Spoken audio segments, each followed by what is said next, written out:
Forever. Dog.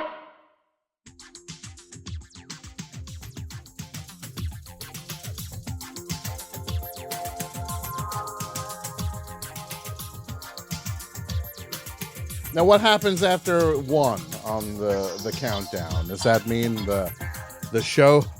The show started.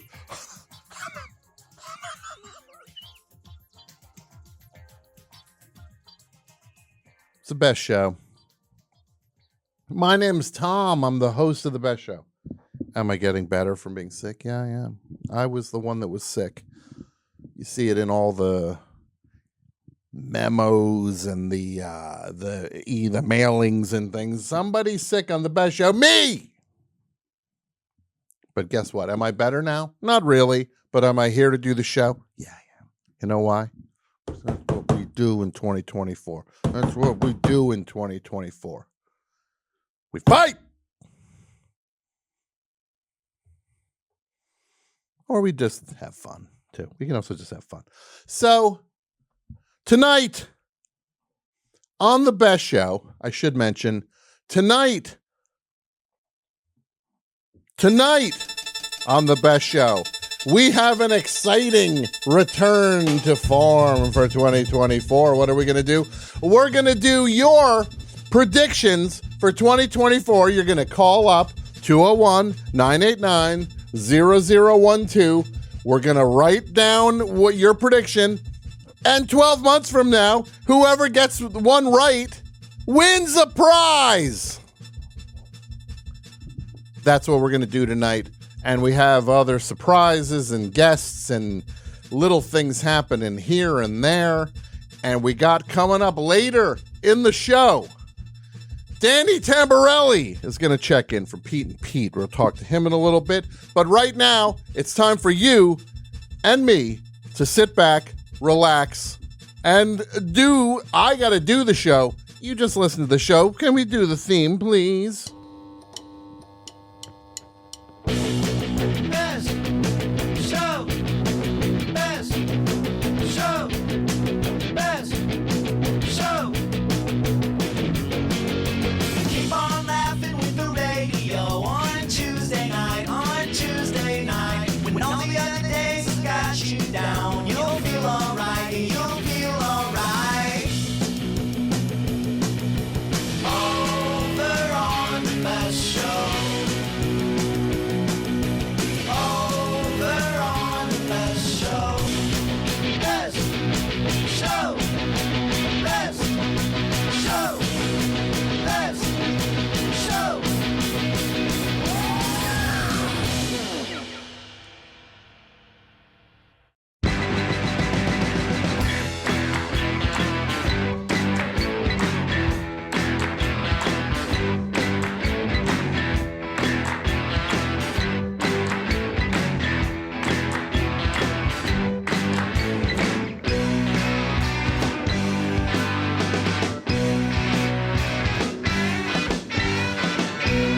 Yeah!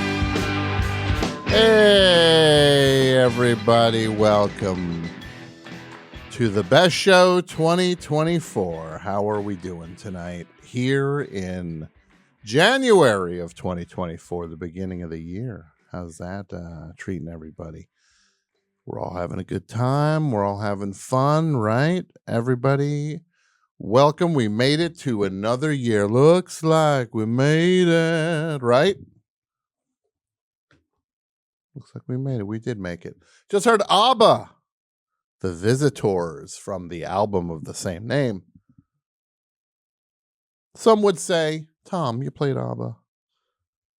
From The Visitors, their final album on the first episode of 2024. You're sending us a message that this is the final.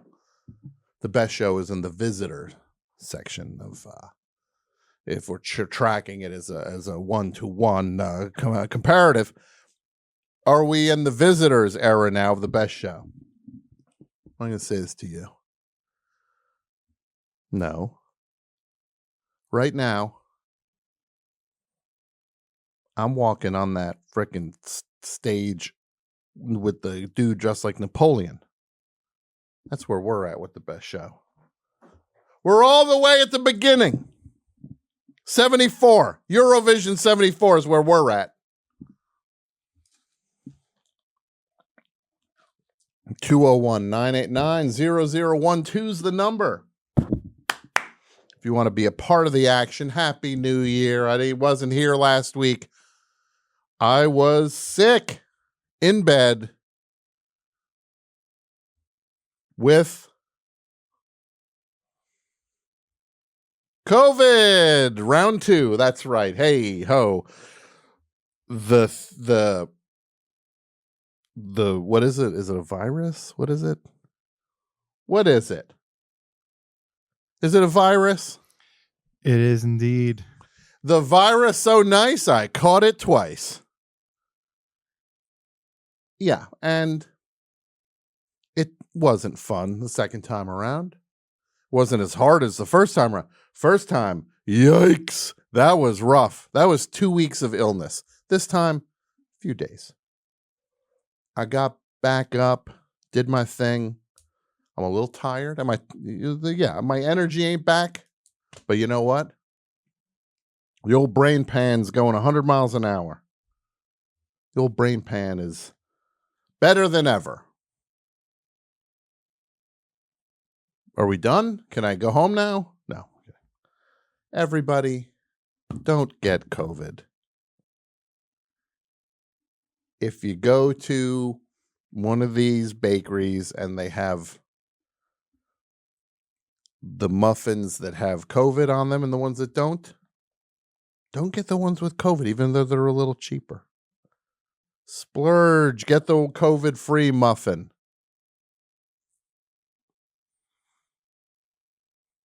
It's fun, though, when you get to that point with it, because you're just like, oh, I'm sick, and I'm just going to watch TV.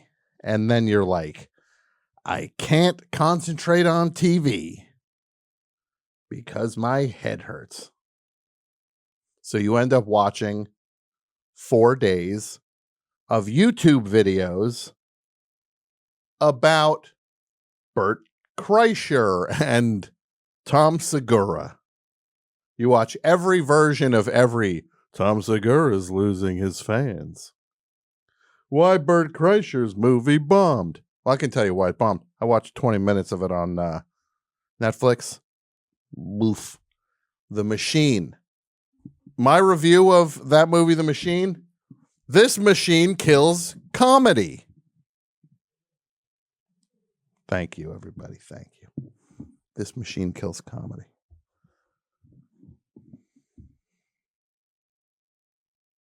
Yeah, did I have it in me to watch Zone of Interest? No.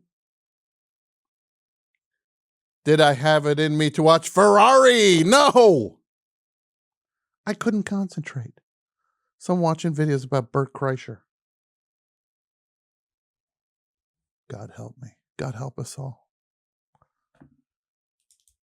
Tonight on the show, what we're going to do. Remember the old late great Art Bell? Remember Art Bell?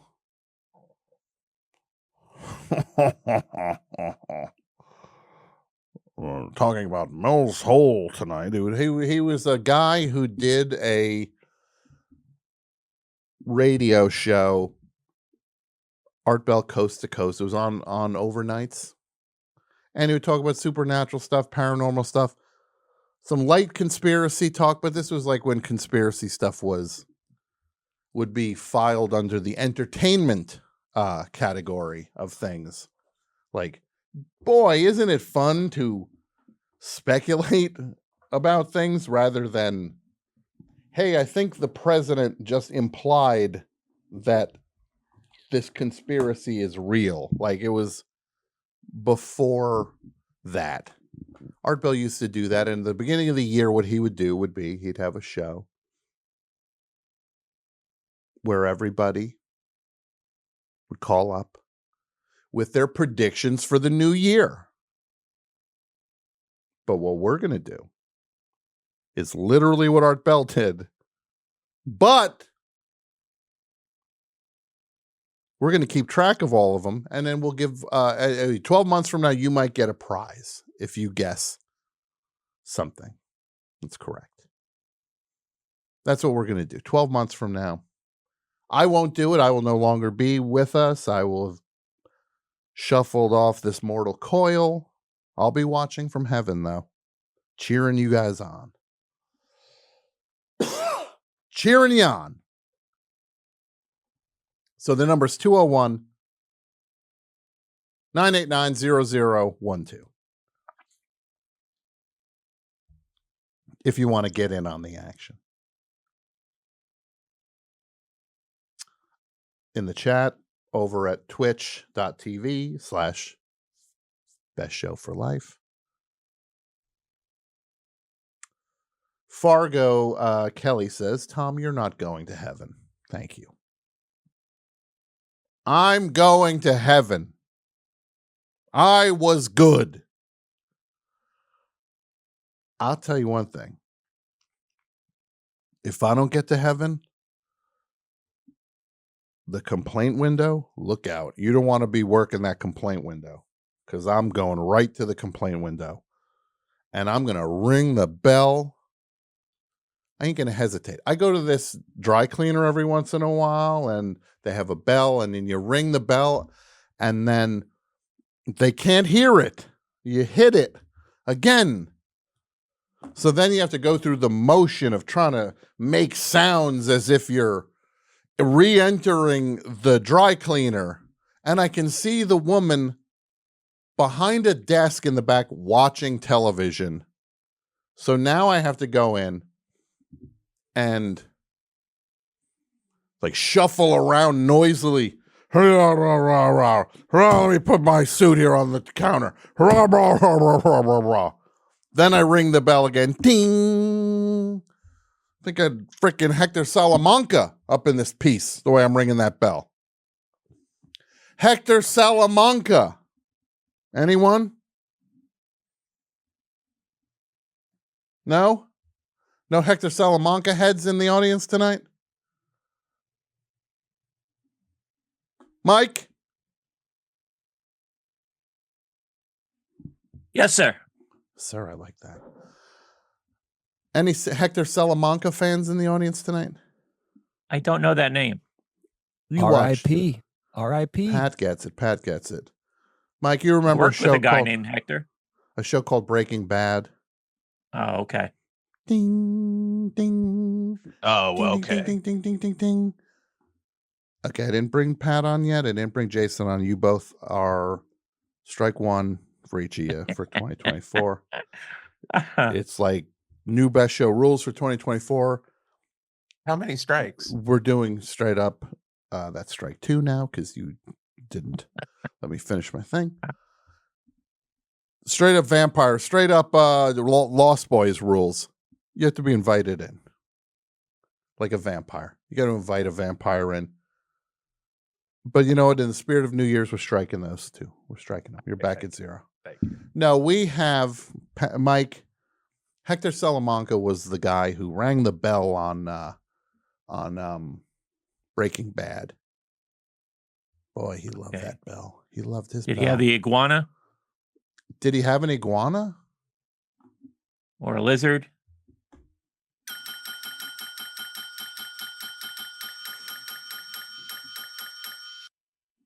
That's him.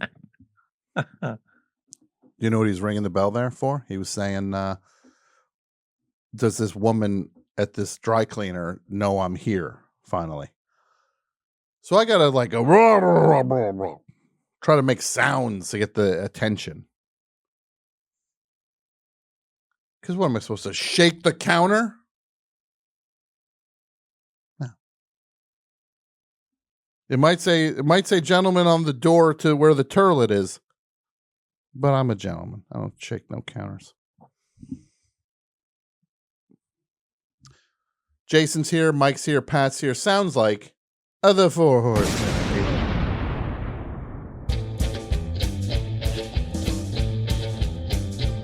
Well, when the good Lord made his mind up, he said, this mic needs more men. 4 men. Horsemen. that was it. Here come the horsemen, 4 horsemen. Oh, yeah. Here Yeah, come the 4 horsemen. Oh, yeah, 4 horsemen. The 4 horsemen. Yeah, we're back. Oh. How we doing, horsemen? Happy 2024. Happy 2024 to you. It's great. It's good to be back. Tom, I want to start the show off with something positive. What's that? And I know I'm going to get roasted by it, by the dummies on Reddit for saying this because they say I kiss up to you way too much. Mike's the one that posts that on Reddit. Yeah. But that's I would never. That's a very snazzy shirt. That is a very nice shirt. Thank you so much. Thank you. There you go. I found it in the street That's what makes it better. on the way here, and it fit. So I figured I'd wear it on the air. No, look, Jason, if you want to say nice things about me, first of all, there ain't no shortage of nice things you can say about me. You don't worry about these Reddit people. Oh, I don't. 2024 is a year. I don't care about them at all. Well, that's not true. We know that. I don't care. We can't, Jason. They're in you. They're in you. It's like that movie Bug. Remember Bug, Mike? Bug? Remember Bug? I remember frogs. Frogs. No, this is what, Jason, I think this is an excellent approach. Yeah, if you can do that's it, fair. I will support it wholeheartedly. Because look, do I go on Reddit for the best show? Never. Never, ever. I will never search my name on Reddit. But do I go to other subreddits and check it out? Of course I do. Oh, I read UFOs and aliens all day long. These are the subreddits I go to. I go to the Golden State Warriors subreddit, watching those fans in free fall as their team is terrible this year is it's purely glorious watching these nitwits who jumped on board the team when they started to win, when they started winning championships, now in panic because they don't know how sports work, is that your teams, if you're lucky, your team's great for a little bit, then they become less great. Maybe terrible. That's how sports go. These people are so new to it, they can't handle it.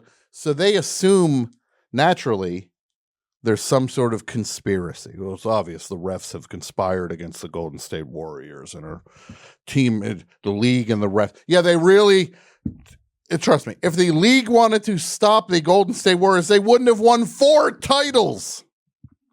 They would have intervened. Your own Draymond Green has interceded to limit the amount of championships the Golden State Warriors have won more than anybody else. More than anybody else. And I know I see Mike once in a while on Twitter be like, yeah, the football's fixed. They're doing this, they're doing that. That's what Mike does. Mike, that you think the football, you think they goose it a little bit, don't you?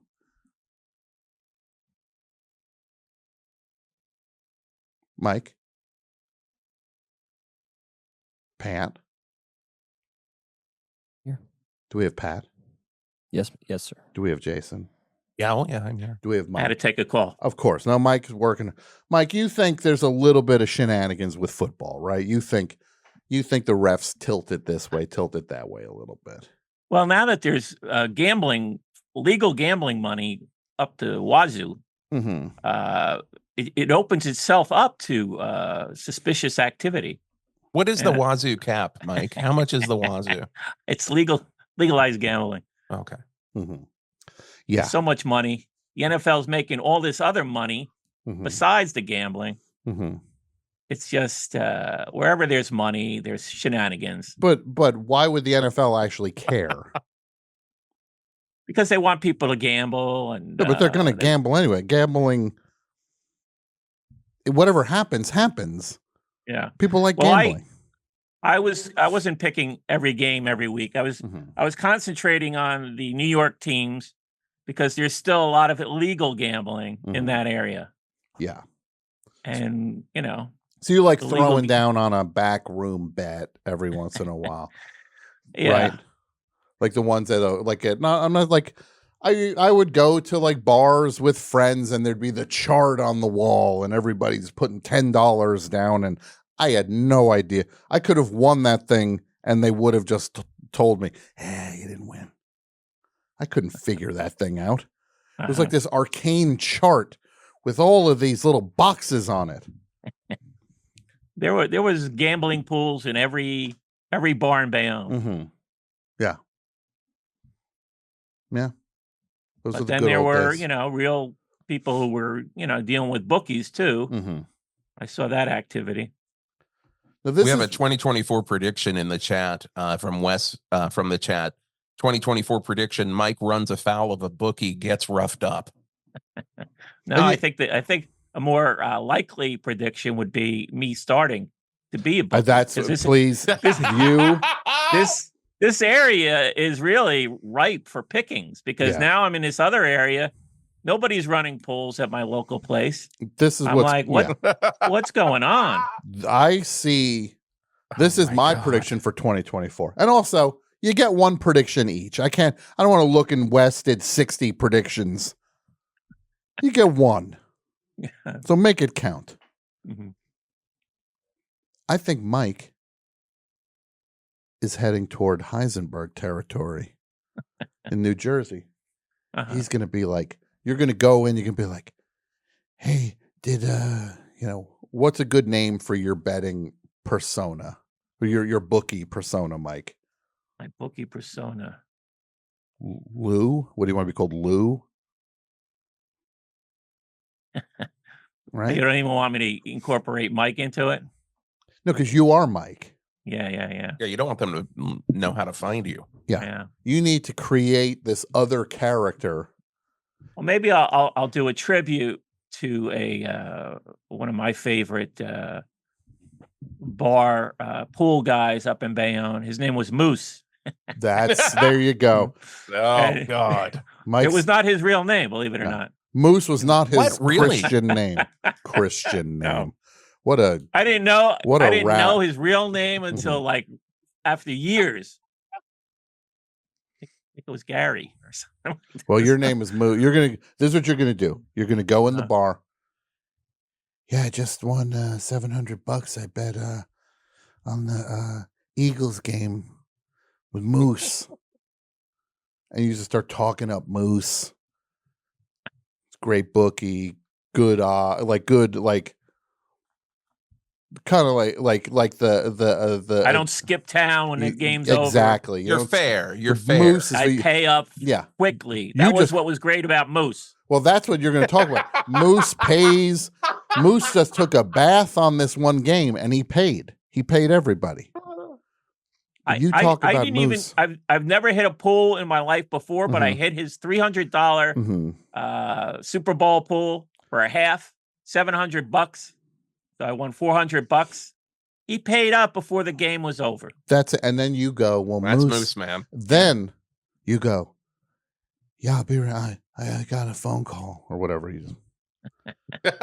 Then 5 minutes later, this is what you run out to the parking lot. You pop your trunk, leather jacket, like one of those like dusters, like a leather duster, right? Yeah. Sunglasses. You think you're auditioning for a community theater production of The Matrix. The way What you're color dressing. is the duster? It's got to be brown. Brown. Right? It's a brown Yeah, duster. Yeah. A brown duster, wrap around Oakley's. Put a little gel in your hair, right? Oh, gel, yeah, definitely. A toothpick. Uh-huh. Then you got to come in and go like, you just got to do a different voice. Moose is here. Did somebody call for Moose? Yeah. So you're going to need some seed money though to do this. Yeah. Patreon. What do you? No, yeah, great. We'll let Mike get the Patreon money. Hey, you're the one that said they need seed money. But I'm Tom. not saying he's going to get it there. No, Mike, what do you- I'll start another. What's the scheme where you try and get people to donate money for a cause? And there've been, people scammers. What's it? What are you talking about? Like GoFundMe or something like that? GoFundMe. Yeah. Yeah. I'll start a GoFundMe scam. Mhm. Moose got Fuel- hit by a car. Fuel my We gotta help illegal Moose. gambling scam. Yeah, the Moose Fund. Michael put up a GoFundMe. Hey everybody, my friend Moose fell off a ladder. He was trying to fix the roof of this senior center, and he fell off the roof.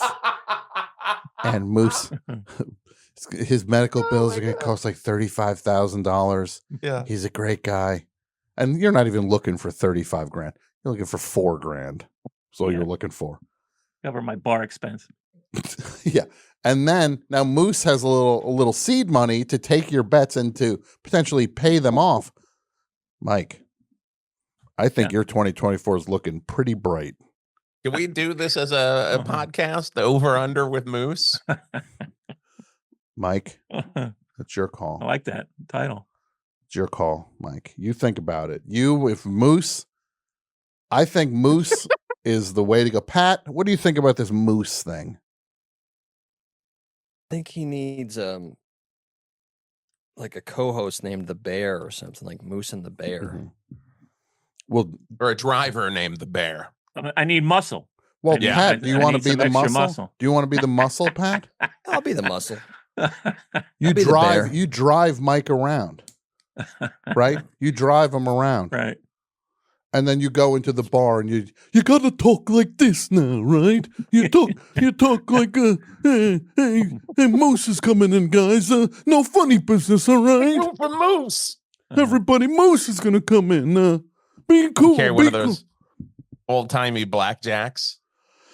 Yeah, old timey blackjack. Moose will be here in 5 minutes. So straighten up, everybody. Yeah, the Moose countdown. Yeah. Then suddenly, Moose enters the bar. Moose, you here? Let me dust your stool off, Moose. It could be like Paul Bear, when before the Undertaker showed up. It'd be like Paul Bear. Like Paul was his first name.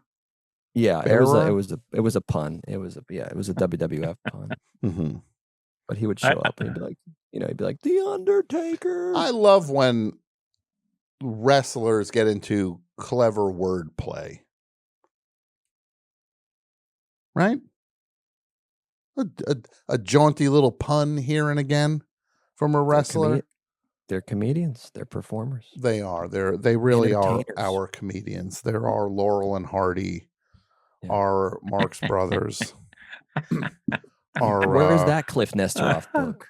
Where's the Cliff Nesteroff book about wrestling comedy? Pat, Yeah. I think you just came up with a book idea for yourself.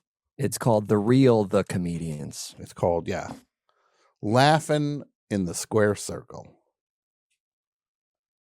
So, Pat, Mike, you got your thing figured out. Moose, you're in good shape. Yeah. For 2020. I've got a good logo for the over and under GoFundMe. You already You're gonna have have a a moon logo on the for left. it. Yeah. Yeah, a moon on the left by the word over. That's over the moon. Mm-hmm. If you win the bet, and on the right you have a tombstone, with a little mound of dirt. Yeah, Because For you're there you under. go. for under. So For just under. Yeah. a not so subtle hint if you don't pay up. Mm-hmm. I'm going to you go gotta ahead pay and There's one prediction I'm seeing now, 2024 prediction from Mandy Devachka. Mandy, you ain't winning on this one. There will be another 24-hour best show. There will never be another 24-hour best show. I promise you, I physically cannot do it. I knew 48 hours. I knew it before the 24-hour show. I knew it during the 24-hour show. I knew it after the 24-hour show. This is the last time we do this. Let's be fair. You keep saying 24-hour show. You technically did north of 25, didn't you? Pat, you're right. I did. Thank you. I appreciate you pointing that out. You did like a 25.5. Yeah, but I ain't never doing nothing like. Will we do a big best show event? Yeah, we're gonna. We got big show best events planned for 2024. So you're good with that. 24 hour? No. No. Now, Pat, 2024. You got any predictions, any goals? What do you got? What do you got for 2024? And travel more and do more comedy stuff and writing stuff and coming out to see the best show and do more stuff with you guys. Nice. Like that. And yeah, a couple top secret things. Ooh, top secret. I like that. That's intriguing. But as far as we're doing like pop culture and, you know, Nostradamus level type stuff. Yeah, I'd rather not do like political stuff. Of course. Same. It's just not fun. It's the best show. There goes my list. There it goes. Like, I don't know what to tell you. You're pretty. You should maybe check the best show out at some point. Realize we don't. It's not exactly a political hotbed here. Yeah. Pat, that sounds like a very promising 2024. Jason, how about you? What do you think of Pat's list? No, I'm kidding. What do you have planned? I think it's a great list for Pat. Well done, Pat. I agree. What do you have? What's on the docket for a Jason Dudio Gore for 20? You know what, Tom? I'm just going for the gold in 24. What about this? Gore 24. Gore 24. Yeah. I'm not running for president, but I am going to do a lot more comedy, do a lot more stuff. You're going to see a lot more videos. You're going to see a lot more content. Okay. And I'm going to do one last Jason Gore's midlife crisis. One last one. In LA. Okay. So there'll be details on that down the road. But yes. one final crisis. Yes. And it will not be an infinite Earth. No. On this it will crisis. Not. It will not. No, this is so that's exciting.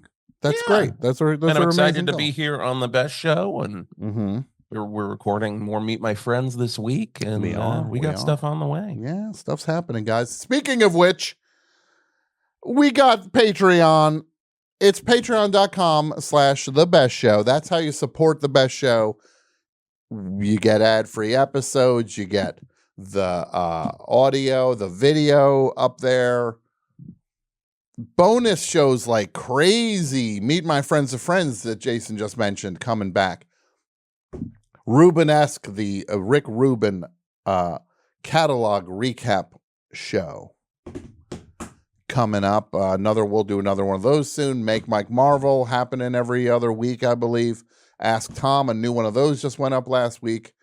I was very sick when I recorded that also, so excuse me. And now, the crown jewel in the best show Patreon right in January, I feel, is a show called The John Gentle Show.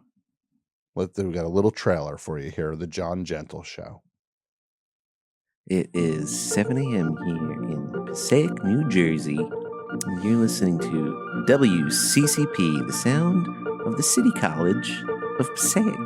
I'm John Gentle, filling in for Irving Bernard Rosen forever. He was a good man, but so am I. We have a student, well, I don't want to say producer because you're just a kid, but she's my ex-stepdaughter. Here I am. Now you are a woman. Yeah. It feels good coming out of my lips. Do you have any videos of your wife? Yeah, I have some personal, personal. Maybe something from a vacation or something. But I might see the name Kathy on your name tag, and then I'll say, "Oh, Kathy, how nice." What do you call the other one? You're talking about my chest. John, you were removed from the faculty. I can't hug anybody anymore. I'm concerned for the well-being of the students. What happened to Irwin? You're going to have to move or I'll move you. I'm supposed to be here. There's been a miscommunication. Clearly there's been a miscommunication. I got a student in there. Don't hurt me. Please don't. Fuck.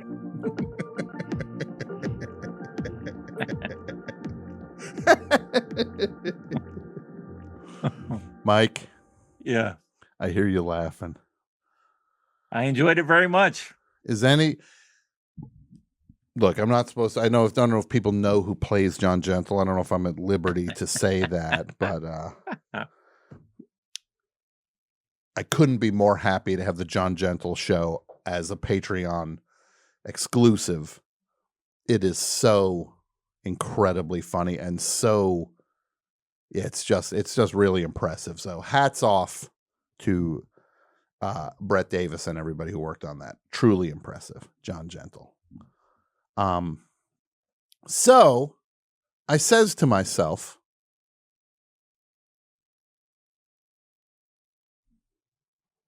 "2024, what do we got coming up? We got all sorts of stuff coming up, right? We got all sorts of stuff coming up. We got some new bonus stuff coming up later. There's going to be a show that me and Julia Vickerman are going to do, which I'm very excited about. We're going to do that over the next month or so. We got more things. You stay locked in on that Patreon. You will not regret it. We take care of you because you take care of us. Can we put the air on in here for just a minute, please? Sure thing. Just a minute. Okay, we saw some new predictions going up on the screen. Let's see what we got. Mike visits LA again. Okay. I'd be into that. It's James predicting that. That'd be nice. Yeah, it would be nice. Tom gets a piercing on air again. Don't count on that. Winter of our discotheque predicting Tom will interview either Paul Thomas Anderson or Lana Del Rey. Oh my God. Could you imagine how great that is? Now, this is a thing I am very concerned about. Lana Del Rey just announced she's headlining Coachella in, was that April? Boy, oh boy, oh boy. What do I do? What do I do? Right? What do I do? Do I go to Coachella? I think you're going to have to. I don't know. I don't know what to do. I don't know if I can handle it. I went once and it wasn't fun. And it's only grown 10 times as big since then. You got to stand in a freaking field, watch Lana Del Rey from 1.5 miles away. I don't know. I need help with that then. Somebody's got to get me into some sort of bonus thing where I stand on a thing near the stage. I can't stand in a football field away. It can't happen. Are you going to Mondegreen? To what? Am I going to what? The Fish Festival. The Fish Festival. What is that? First one in 9 years. Mike, can I just say, since the beginning of this year, one of the greatest things I've watched on X, formerly Twitter, is Mike fall down this fish game henge hole, which as a former fish fan, it has been unbelievable to watch. Because for people who don't know, game henge, it's one of the rare, that's like the big rare thing that they would do. Is this it's like their quadrophenia? Yeah, it's like their rock opera game henge. Yeah. Look, is it a good sign that a band has a rock opera that they won't release for everybody to hear? And they only do it in 30 years. Yeah, and it's the rarest thing ever, and it's also like it's mostly not there for anybody to listen to, or it's not a great sign. Doesn't exactly scream major composition when you only do it every 10 years. So how often do they do game henge, Mike? No, rarely. It's been like 30 years. Yeah. 30 years. They did it at Madison Square Garden, and some people put it up on YouTube, which is where I watched it. Mike, you're gonna love this though. When I was in college, I drove around a truck just covered in fish stickers, and one of those stickers was University of Game Henge on the back of my truck. Now, were you in tears when you saw that they performed it? I mean, I saw videos of grown men crying. They were crying that they were there to see a Gamehenge. I will say I didn't cry, but I did feel a little nostalgia. And I was like, okay, that's cool. And I watched like a few clips, and I was like, I can't do it. Can't do it. Look, I was gonna say this: Fish are playing that dumb dome, the Sphere, in Las Vegas. I already said. I told Scott Rogowski, I'll go. You find a way to get me in, I'll go. And I'll probably end up going singing Catching Frickin' Gamehenge. That's what I'm saying. I know. I'm scared. I wanted you to see Gamehenge just as a warning of what you may be stepping into. But this is what I want to do. Mike, thank you for looking out for me. But this is what I want to do. If Gamehenge, this is what I'll do. If they start playing Gamehenge, I'm walking out. And there'll be you can walk out for an hour and a half and go back. But there'll be somebody walk out behind a bunch of frogs or something. People are going to be crying. They're doing Gamehenge. Get out of my way. I'm leaving. Tavy predicting 2024 is the year Tom admits he's a huge Muppet fan and that his favorite Muppet is Scooter. Yeah, I think you might win the prize, Tavy. This one's much more likely. Jansen, prediction. Tom gets COVID at the Fish show. That sounds like a... And they play Gamehenge. And they played Gamehenge, and I get COVID while they play Gamehenge. Gamehenge. Oh my God. I like everything about Fish but the music. I like that they have this special rock opera that they only do every once in a lifetime. But the thing is, it probably sucks, right? But it's got these sort of fantasy elements. It seems like it's a Lord of the Rings type thing. I thought you were against that type of stuff. I'm against all that stuff. I think I'm for it. I didn't know they had that element. Yeah, I didn't know that was part of Fish's thing. I'm gonna ride the dragon out to Gamehenge because we're gonna win the big battle out in Gamehenge.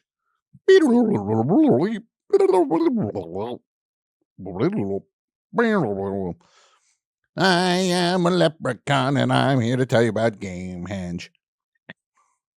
I have an amulet and it protects me from Gamehenge.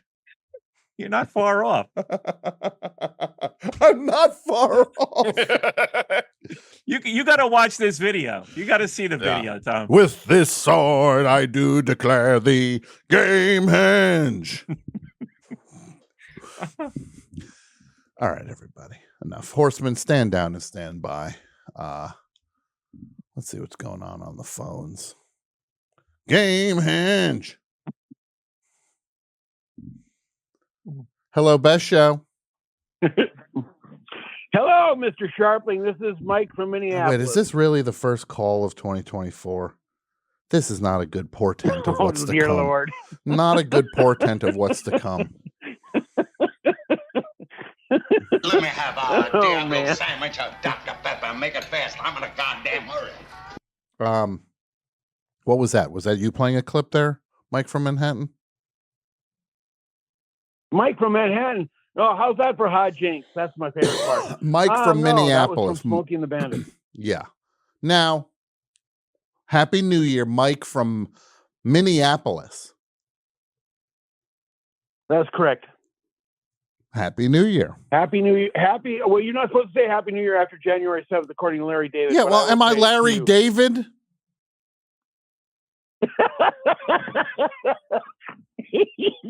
Stop laughing. It's not funny. I'm not Larry David. Who cares? Well, Larry David said you can't say it after. Okay. He'll also do 45 minutes talking about towels. On Are his you excited private about the last jet. season? What the 17th season of that show? Oh no. Mm-hmm. Oh no, they didn't get to do all the storylines. Right? What am I supposed to moan? They didn't do one where he gets a thing and it has a single wrap Twinkie and not rather than a 2-pack of Twinkie. You know, what? At some point, you got to stop moaning about life. And that's coming from me saying that. When I tell you got to stop moaning about life, boy, oh boy, you got to stop moaning about life. So what's going on with you, son? I like the pause and then the sun. That was pretty good. I enjoyed that quite a bit. I got a couple of predictions for 2024. Oh my God! Again with the Jerry Seinfeld on the Letterman. Okay, so you know how we've all been to the party where somebody you casually mention something like for example Lana Del Rey or for example one of your favorite bands, Velvet Underground, and somebody will just run to the room and go, did you know it's Andy Warhol's Exploding Plastic, Inevitable? It was actually recorded in September 1966. Just throwing stuff at you, regardless of whether you wanted it or not. That's pertains to my prediction for 2024. Okay. I predict that because a fuse was lit in 2023, and that fuse is named. God love him. I love the man. I love every experience, but not the Alpha Man, not the Beta Man, but the Z Man. You lit the fuse in 2023, and it is not over. There's explosions yet to come from that young man. That's all I've got to say. Wait, so what you're saying is, if I'm hearing you correctly, yes. Z-Man, who's a longtime caller to the show, Zach, Z-Man, you're saying what's happening to him? I'm saying another explosion. There's going to be the trial of the Z-Man 2. It's going something analogous to that is going to happen in this year. You've lit the fuse, and it is not. The fire has yet to be burnt out. Oh, please, God, no. I don't think you have the guts to say that to him, though, Mike. Ooh, is he on the phone? I said I like him. I'm not throwing. Oh, listen to this. I said I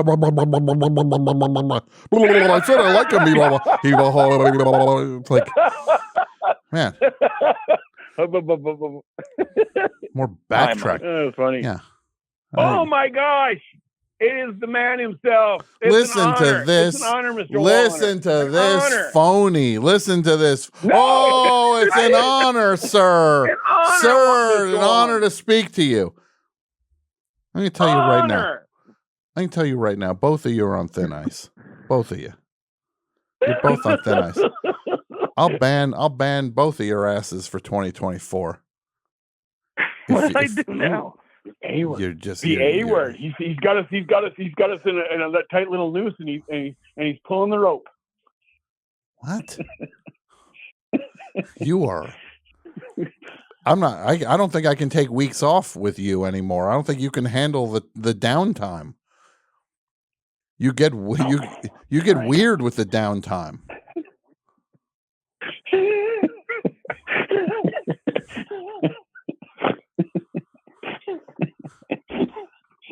Stop laughing. Not funny. Oh my gosh, Jerry. So anyway, sorry, Jerry. Look. Okay, I'm not even going to hash this out anymore. Thank you, Mike. God bless you in 2024 and beyond. God bless you, Tom Scharpling. Okay. Goodbye. Who's on the line now? Z-Man, what's up? What? Happy New Year. How to you? Hey, Tom, Happy New Year to you. Happy New Year to you. What's going on, my friend? Not too much. Starting the year, trying to look forward, not backward. Good. And I was thinking of something, and then Mike told me the topic while I was calling in. I was trying to come up with a prediction, and I was kind of able to work it into what I wanted to call about. But you said Make My Marvel is every other week? I believe so. Okay, because I was trying to calculate, and I was thinking if it was weekly, my prediction was that it's going to catch up to the MCU within this year. Yeah. I was looking at what they have ahead of them, and there's only one movie after the strikes. There's only one movie coming out this year. And if they did it every week, it would be like 31 more, including the 5 prior Spider-Man films. I don't know if they want to dig deep on the Fox X-Men stuff before Deadpool, but that's to their discretion. But anyways, because of that thought, and because of in the trial, the whole stuff with taking initiative, I have a proposition for you. Okay. If you're willing to hear it. I'm willing. Yeah, let's hear it. Let's hear it. Okay. So if there is a void in the Patreon schedule that needs to be filled, I have 3 words for you. Make Mike Muppet. Absolutely not. Absolutely not. Okay, I'm open. I can't to do change. it. No, We it's could a easily make look. it. Look, this is what I'm gonna say to you. We can make. I commend the initiative. I commend it. I commend the initiative. Mike don't want to talk about Muppets. Okay, well, I have a backup plan. Okay, go ahead. We could easily make Tom Muppet. Well, that's definitely not happening. The Mike thing will happen in a heartbeat before I watch some Muppet thing. Well, I'm surprised because I'm pretty sure I saw you in the Twitter space for the after party of the Muppet Twitter Awards, which very much confused me. Oh yeah, no, I'll explain this. I was on X. First of all, it's called X. Show some respect. Oh, sure. Sorry. It's not called Twitter anymore. Mr. Musk changed the name to X. I was on, and then suddenly I'm floating around X, and then I get a message. Zach has joined the Muppet Brigade party thing. So I'm like, I'll click on that. I'll see what it is. And it's like 30 Muppet fans, and they're just talking about awards and the thing. I had no idea what they were talking about, but it was fascinating to hear people be so enthusiastic talking about it. It was heartwarming. So I was like, I'm not bothering these people. I'm not going to bum them out. I'm not going to make it about me. Did I contemplate talking? Yeah, I did. But I decided not to. I was going to go, Muppets. But I didn't. Because it meant a lot to this community, and I was not going to ruin that. But it's exciting to hear people be enthusiastic about something. There's a beauty to that, Zach. Sure. Yes. And I'm going to say this. I'm going to say this. I was listening to these Muppet fans talk. This Zach Wallen or Z-Man gets on the thing. He starts talking. Compared to these Muppet things, suddenly he's JFK all of a sudden, talking like, I want to tell you all about like the projection, the confidence. When you're around Muppet people, you're like you're like frickin' Jack Nicholson all of a sudden. Coolest dude in the room. I'll appreciate it. I just want to say this was a great thing, and we all had a good time putting this festival together, and it's great, and it meant, thank you so much, sir. Thank you, Zach. Thank you. Yeah, look, I ain't doing no. This is what I'm going to say. Zach, ain't doing no Muppet thing, ain't doing no Marvel thing. In fact, tonight I'm announcing the cancellation of Make Mike Marvel. It's the first casualty of the 2024 programming on the Best Show. It has been canceled. At least Brett has a backup. Sorry to announce it's been canceled. And all the episodes will be deleted, and there'll be no trace of them. And if you play them, you will be sued. What's a prediction for you for 2024, Zach? I mean, that was what I came in with. I don't know. Just hoping things get better. You're hoping things will get better. That is just in general. I have a feeling you're not going to win the prize at the end of the year. Yeah. But they will get better for you because you're a Trump guy, and this is a good time for you. So, Come on. I saw, and I know you probably Zach and his Penny, his lovely daughter, they've created a MAGA Muppet, and they're going. Come on, leave her out of it. Leave her out of it. Right? You should. Well, why don't you should have a thing. It'd be like Cats in the Cradle. You know that song, Cats in the Cradle? Yes. But it's about you and your daughter. You didn't have time. She wants to make a Muppet with you and a MAGA themed Muppet, and you're too busy. And then, no, don't do any of this. I'm making that up. Okay. He's not a MAGA guy. No. He's so much further right than that. The MAGA people, Zach and his family consider the MAGA people to be commies. I'm sorry. No, I'm joking. Hello. Hello. Oh my God. It's Penny. How are you, Penny? Good. Good. Happy New Year. Happy 2024. Happy 2024 to you. What's exciting? How were the holidays for you, Penny? Good. I was watching a lot of Battle for Dream Island. You're watching a lot of what now? Battle for Dream Island. Battle for Jane Island? Yes. Dream. What? I don't know. Whatever happened to Mr. Ed, huh? Why can't the kids just watch Mr. Ed? Right? They're watching Battle for Jane Island. You can't just watch Mr. Ed.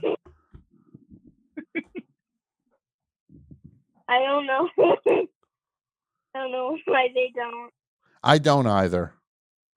Who's your favorite Muppet, Penny? Ralph the dog. Ralph. Which is funny. That's what I do when I watch the Muppets. Oh God! So I Ralph in a Muppet. I take a Muppet, turn it upside down.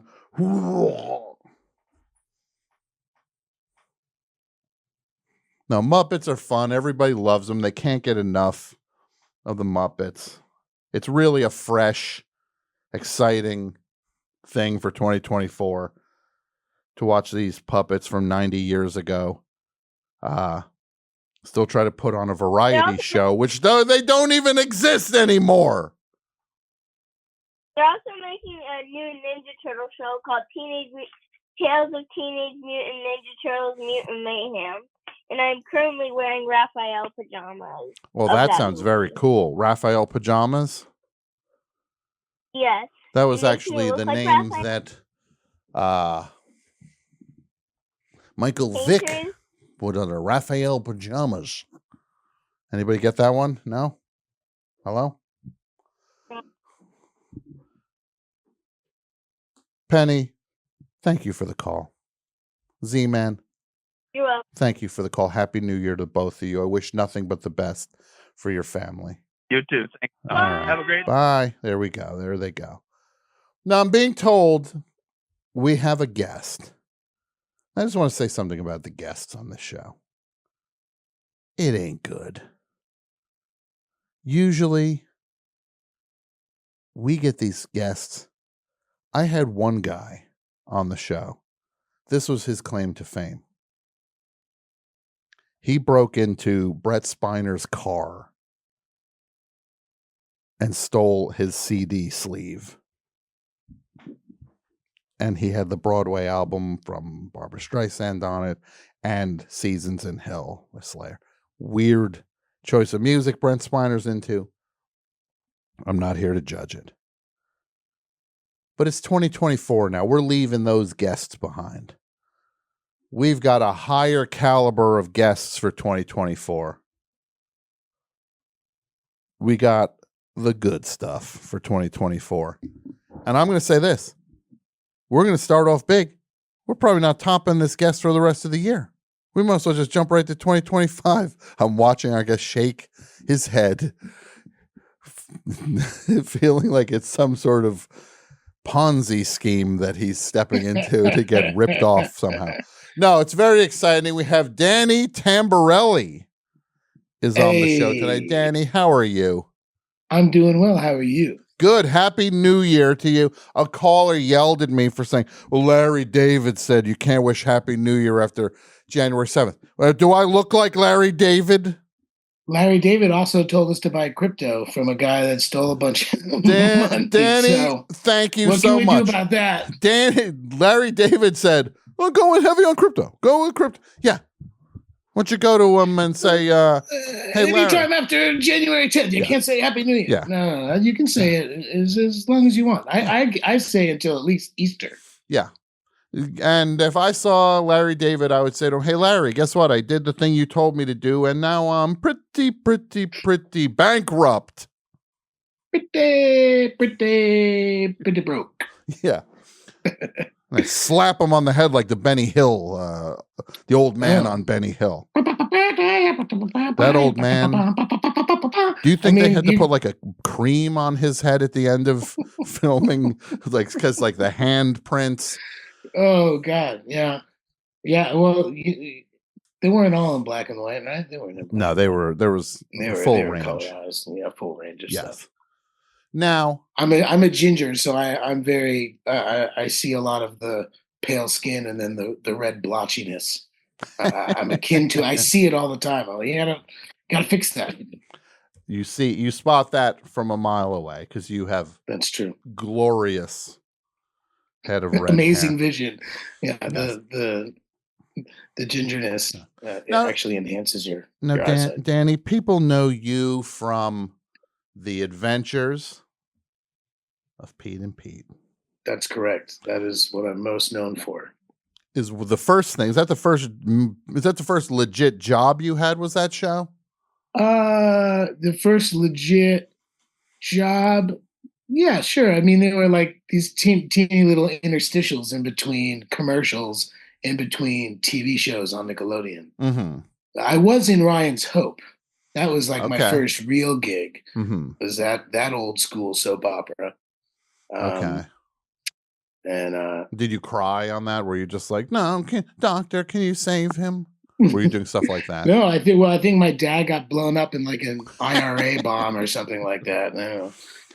I did feed somebody their line once, and as like a 7-year-old kid, you're like a sponge, and you just know everything that's going on. You rehearse and everything, and the guy like botched his line, and I fed it to him, which made me confident in doing that. And then I did it again a few years later to George C. Scott, and he promptly dropped me. He was holding me in his arms, and he dropped me on the ground and yelled at me, and then I got fired from that job. So George, well, look, we cannot. Let's take our time with this one. What was George C. Scott in that you were in with him? What were you doing together? I was doing an off-Broadway show in the Circle in the Square Theater. Around in New York. The show was called On Borrowed Time. It was with George C. Scott and Nathan Lane. Okay. And like a week before our previews, we're up there doing our thing, and he's holding me some scene where he's like holding me, talking to me or whatever. And he forgot his line, and I fed it to him. And it was a bad idea. I was 9 years old. What I thought I was just being I was being helpful. Of course, you're a kid. Right. But he didn't like that too much, and he squeezed me and then opened his arms, and I fell to the ground, and he said, "You never tell an actor his lines." Mm-hmm. And when you look back, it was the wit of the staircase, they always say, is the line that you wish you could say in that moment. What would the retort be that you wish you could throw at George C. Scott now? It's just like an actor's supposed to remember their lines. Right, exactly. Something like that. Something snarky like that. Yeah. I would have liked to have been able to jump back, clap back at him and be like, Patton wouldn't have forgotten his lines. There you go. That's Did you exactly forget, it. something like that. Well, he's dead now. So, I mean, you should have started. I've made out in this. You should have started slapping him the way Patton slapped that one kid who was flipping out. I don't want to go back into combat. I don't want to go back. You should have slapped George C. Scott back and forth. No, he just slapped me with a pink slip. The next week, that was it. My understudy took over. Classy. And that was it. But you know what? I jumped right onto the Mighty Ducks. So look at that. Yes, exactly. I didn't see that- George and C. I- and Scott I on still the Mighty ran- Ducks. That's right. You're damn right you didn't. Yeah. And I said that. I said, Stephen Herrick, you're the director. I know you could have anybody you want here. Yeah. But George C. Scott, I walk. I will walk. Mm-hmm. And Yeah. he said, okay. Picture George C. Scott showing up with one of those giant lollipops and a hat with a propeller on top, trying to age down a little bit to be one of the Mighty Ducks.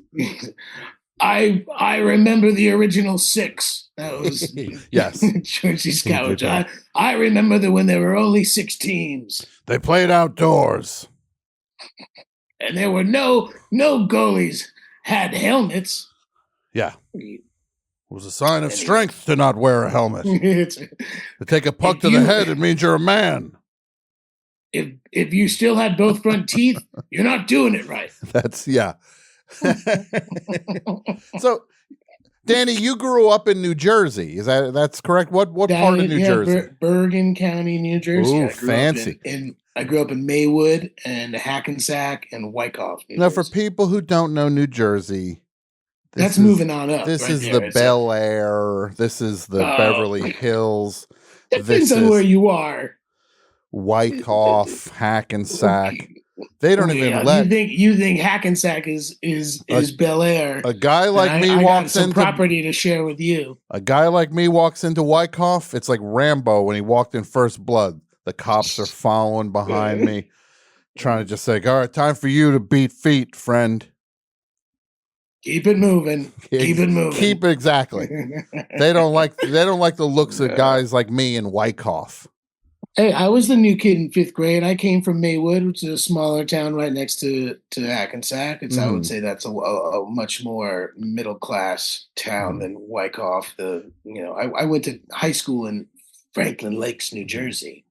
That's where the Real Housewives in New Jersey are from. That's fancy.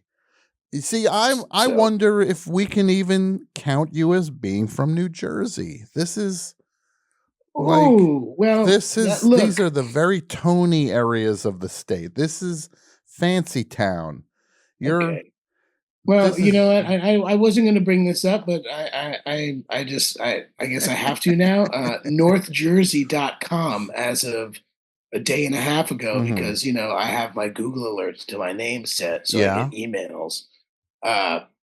18 famous people from New Jersey. You got Buzz Aldrin on there. Yeah. You got Danny Tamberelli on there. You got Bill Parcells on there. Yeah. You got Frank Sinatra's on there. I have no business being around all those people, but NorthJersey.com says you're only making my case. You're only making my case. These are the fancy who didn't people. make it? Bucky Dent didn't make it. Guess what? Bucky Dent was from Wyckoff. Bucky Dent was tell from him Wyckoff. that he's a Bel Air guy. I don't think so.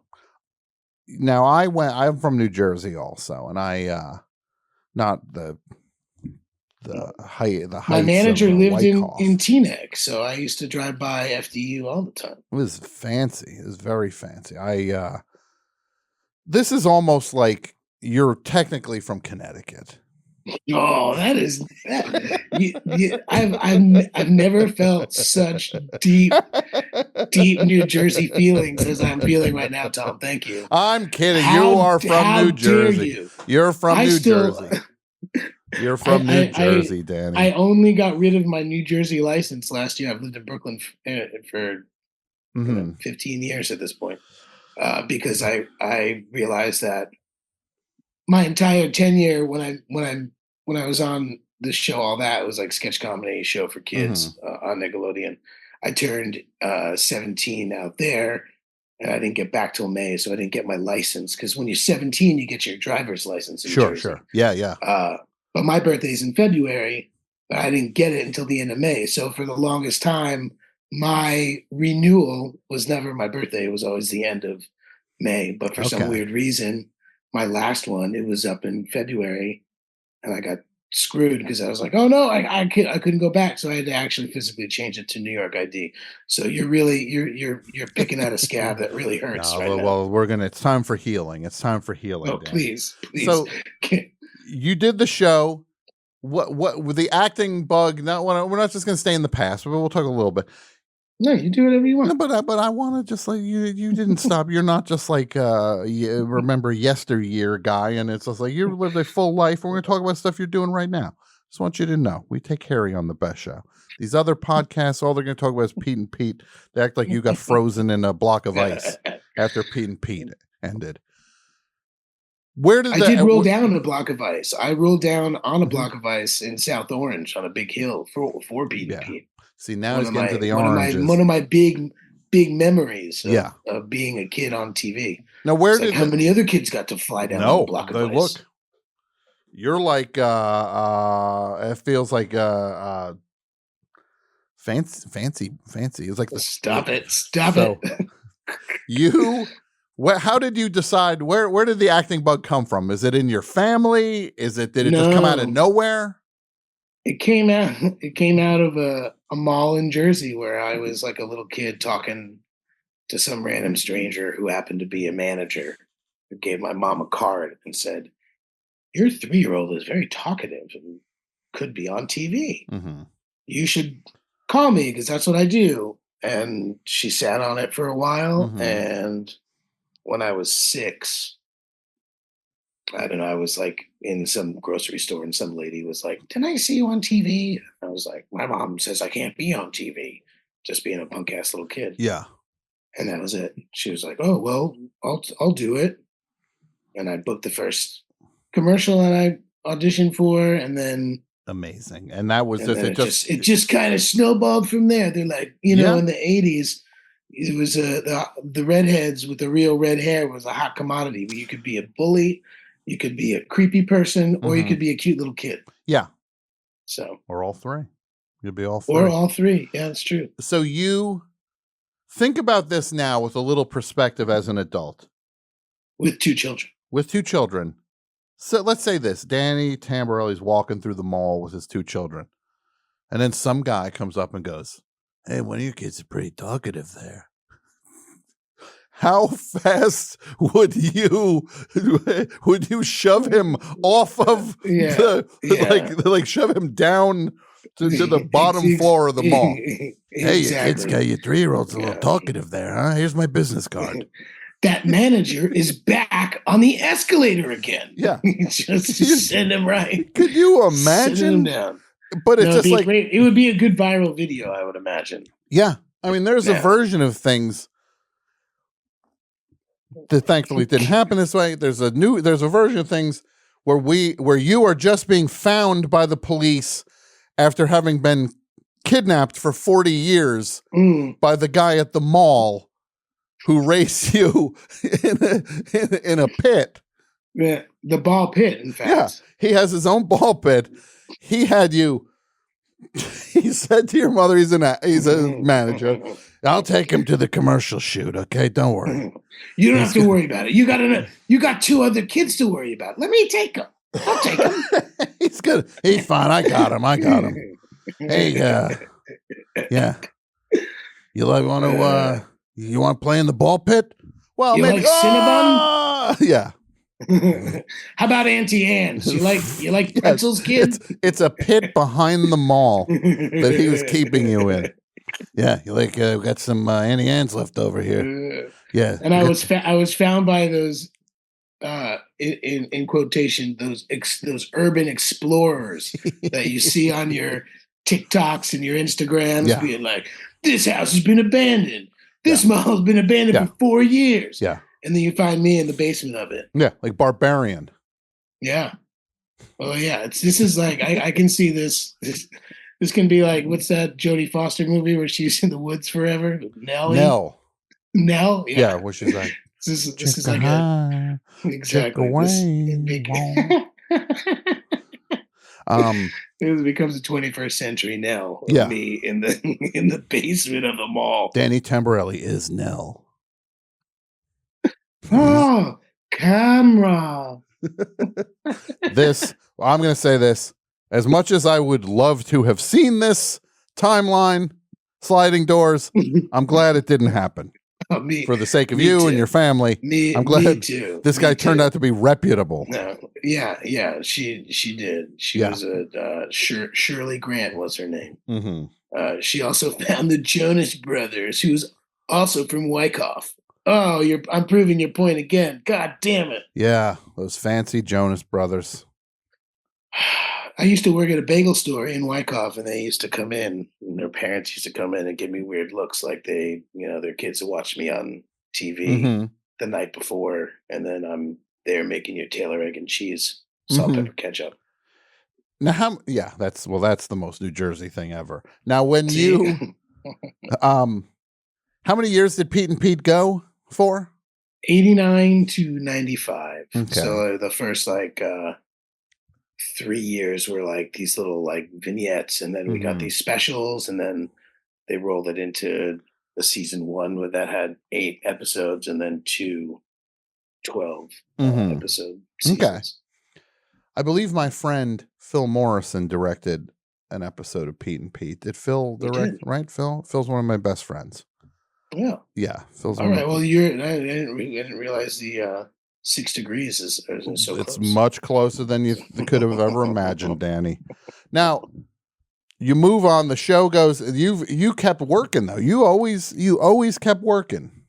Pretty much, yeah. 7 to 18. I pretty much just worked. I worked almost exclusively for Nickelodeon. I did a couple things for the Rat, but that was it. But then Nick Kids called Disney Kids, Disney the Rat, just to clarify. Wow. Okay. See, this is like there's a lot of animosity towards they're like, oh, look at what you're trying to put on me about being bougie in New Jersey. I put on those child actors, the Disney Channel bougie kids from Disney Channel. Yeah, because they had lunch boxes. They were singing, making records. They were like, who did you hate they were the most? commodifying all the way up. Danny, who'd you hate the most out of all those Disney Channel kids? Even if it was illogical, who was your Who was your bête noire? Well, I mean, it was just Gosling, right? He was a Mickey Mouse, and any of the Mickey Mouse Club guys. Yeah. Yeah, they just really they rubbed me the wrong way. Yeah. You think you could do that dance that Gosling did on that Mickey Mouse thing? Remember that dance? I don't know. It could be. I don't think so. I think a lot of it was based in jealousy. Was Ron Gosling, was a young Ron Gosling hanging out with Iggy Pop though? No, he wasn't. No, he was not. Was he hanging out with Miracle Legion, Mark Mulcahy from Miracle Legion? Way. No. No, it's true. What did that do to your head? Getting to get this seriously cool music at a very young age. It changed my life. I had a lot of older siblings, I guess. I was the oldest in my family, but all the people on the crew really did treat me like a little brother. So I would get mixtapes with all sorts of stuff on it, Replacements, Billy Bragg. I was 8 years old, listening to, REM, Green, from my first Sony tape player. It's amazing. That's so cool. Yeah, it was very cool. And my parents are both music junkies and into, my dad basically sat me down and was like, Iggy Pop is coming on the show next week. And I'm like, who's Iggy Pop? And he brought me downstairs, and my dad's he's an audiophile and has, 5,000 records in the basement, and went through and pulled out Funhouse. He's like, son, it's time for you to listen to a song called Dirt. Yeah. He's like, not that Alice in Chains crap that you've been listening to. No. Son, there's a song called LA Blues that I'm going to need you to sit here and listen to 10 times in a row. If you hear somebody coughing in the middle of that song, it's because they were smoking. Smoking what, Dad? Yeah. You take your pick. Yeah. Amazing. That is so cool. And then that said, you obviously are a pretty deep music head now. Yeah. Well, I mean, Mark Mulcahy was someone who told me that guitar players were a dime a dozen if you really wanted to play in a band, which I was itching to at 10 years old, 11 years old. And I got my first bass on the set. The prop master for the show gave me his bass because I was bitching about my New Jersey public education. I would say I could play guitar or I could play violin. And I said I wanted to play bass, and they told me to go F myself. You can play guitar or violin. And I chose violin, and I chose poorly. And that's the most unforgiving instrument to practice ever in life. Yeah, no, that's you drew the wrong straw on that one. Yeah, it was. I just really wanted to play bass. It's like, well, that's got 4 strings. But that's what Mulcahy told me. He's like, guitar players are a dime a dozen. You want to be in a band, you play bass. So you'll get into a band that way. And he was right. Now, what has the relationship been with these things? You being known as a child actor, were there points where you were just like, I don't want to be associated with it. I want to be I'm different now. I'm not that kid anymore. Did you make peace with it at a point? What has been the journey of that? You're asking for my jaded moment. My jaded moment of saying, when I went to public school. So my senior year of high school, all my friends were applying to colleges, and I was living in, I would live in Burbank for 6 months, and then I'd come back. And so I was really only in school half the year. Sure. Now, for people who don't know, Burbank is the fanciest place in all of Los Angeles. It's the place where people in Brentwood wish they could afford to live.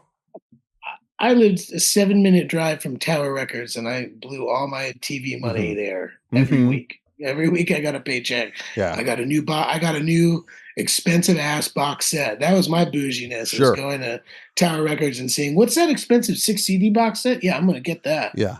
And they're like, hey, the kid from Pete and Pete, he'll buy anything. He'll buy anything. That Dreams, that 4-disc Allman Brothers, he got it. He got it. Yeah. He bought it. Yeah. Stupid. It's not even anything new. It's not even reissues. Yeah. No, that's so what but so that was it. Kids are going to college and I wanted to continue doing that, and I felt like I didn't want to miss out on going to school and not, being fortunate enough to have enough money that I didn't go into debt spending 4 years in college. But, that was my moment to kind of be like, all right, like I did that.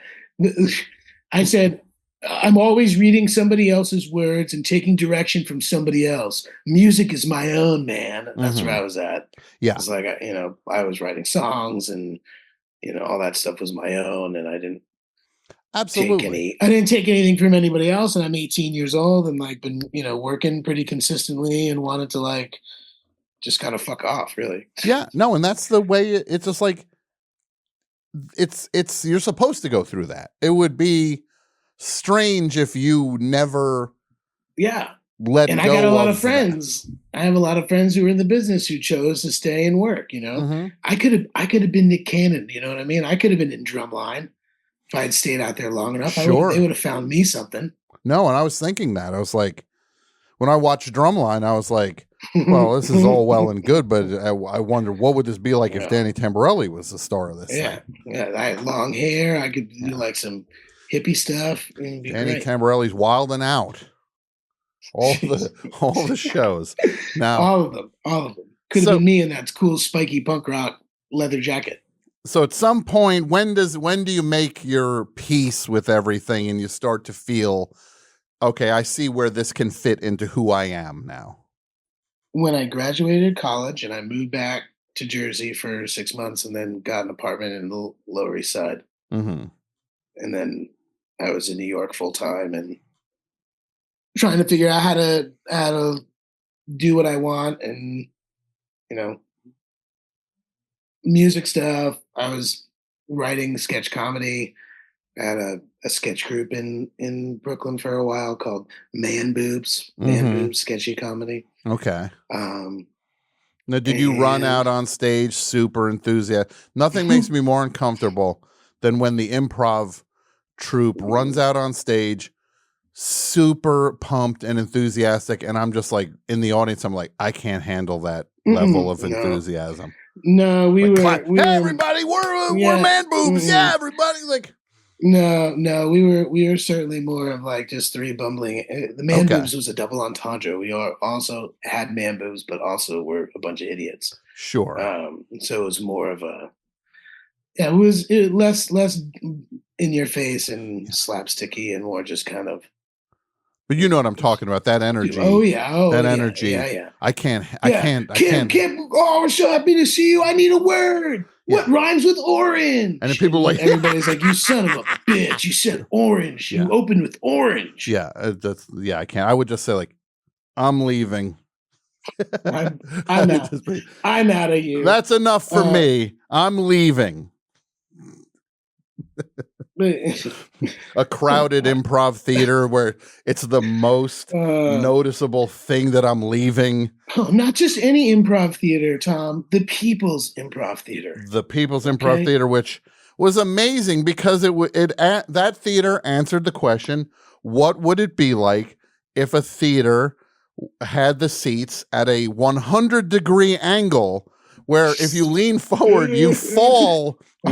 You fall 80 feet onto the stage. I've never seen a more steep. Yeah, it's very treacherous. Incline. Very treacherous. Yeah. Yeah. Like, how do you? That's why I performed. That's why I would only perform there. I'd never go see shows. I was too afraid. It's not up to code. There's no way those seats, those aisles were up to code. I've been in steep places like the top of Jones Beach Amphitheater. Those like nosebleed seats are pretty rugged and straight up. But yeah, no, the main room at the People's Improv Theater, pretty good one. Yeah. You are also an author now, Danny. You've written 2 books. Yeah, I've written two. Amazing. Yeah. Co-written. Co-written. I wrote half. Yeah, I've written 1 full book. Okay. Yes, you one because you're co-writing them with your wife. Yeah. Mm-hmm. My wife Kate and I. It was a pandemic project that made good. Something we sort of like had talked about, and then we had all this time on our hands, and we decided to do it. And we wasted every nap time and free moment that we had for about 6 months to write this book that we're like, what happens if we don't sell it? And we just wasted all of this time. Yeah. Well, and we did sell it. We ended up selling a 2-book deal. So then we had to think of a second book. Yeah. Amazing. Well, congrats. Amazing. Which is, it was great. It was great. And it's been really fun. Like, it's a cool, she's an author in her own right. She has written some YA novels, and so she knew what she was doing. So you're along for the ride a little bit on that. Well, I mean, like I'm not judging that either. Had different, it's we just had different approaches to things. Like I said, I wrote a lot of sketch comedy stuff, and I write with people, so I've always had like a partner, and she's only written by herself, and she wrote 4 of her books kind of without knowing exactly how they're going to end. Okay. Which is, I find fascinating, but for me, like, I was that I couldn't do it. Everything is plotted. Everything is plotted out for me. So it was like kind of an interesting way that we would kind of work together, and I'd, give her a little bit of how I write. She'd do a little bit of how she does it. She told me that the double space is after a period is wrong, and that my New Jersey public education is lie. Yeah, and, this is that Wyckoff education. Yeah, that's how they.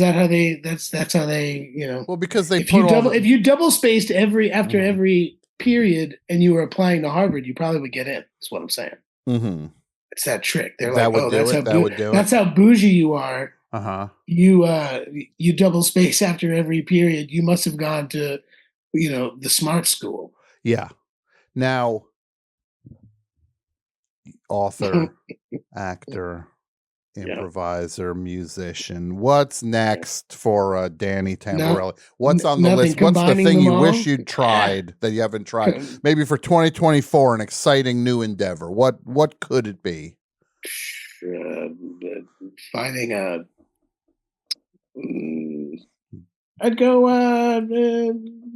No, not skydive. I wouldn't do anything that scary. Okay. I don't know. Let's see. I can mold them all together. I guess I'm a terrible artist. Okay. I can't draw for shit. So maybe I could figure out something. If I could write a children's book this is the thing they don't in publishing, they don't necessarily want to tell you. Yeah. But if you can write a good children's book and also illustrate it, your chances are much higher than if you just come with the words and no pictures, or you just come with pictures and no words. Okay. So maybe that's what I'll do. I'm going to pitch you a children's book that I'm planning on working on. It's called Danny, the Fanciest Boy from All of New Jersey. He's so fancy, he's almost from Connecticut. Now, from sobs to from cul-de-sacs. Yeah, I like that. Now you look, I appreciate you coming on and talking with us and goofing around and everything. My pleasure. I have to ask you about playing with Richard Loyd from television. You're Richard, one of the all-time legends. Richard Loyd, the late great Richard Loyd. Oh, he's not dead. Oh wait! Oh no, you didn't hear? Oh no. No, Tom Verlaine passed away, not Richard Loyd. Yeah, Richard Loyd quit the band, which I guess would make him dead. Well, he says he quit the band. It's like the guy that says, "You're fired. You can't fire me. I quit." Yeah, exactly. It's like, I quit. Oh no, please don't quit. Yeah, Jimmy Rip. We'll help you empty your office. Oh God. So what was it like playing with Richard Loyd? Well, it was a lot of highs, a lot of lows. And what were the circumstances with that? The circumstances were the guy, his name is Heath Seifert. He was an executive producer on all that and a writer.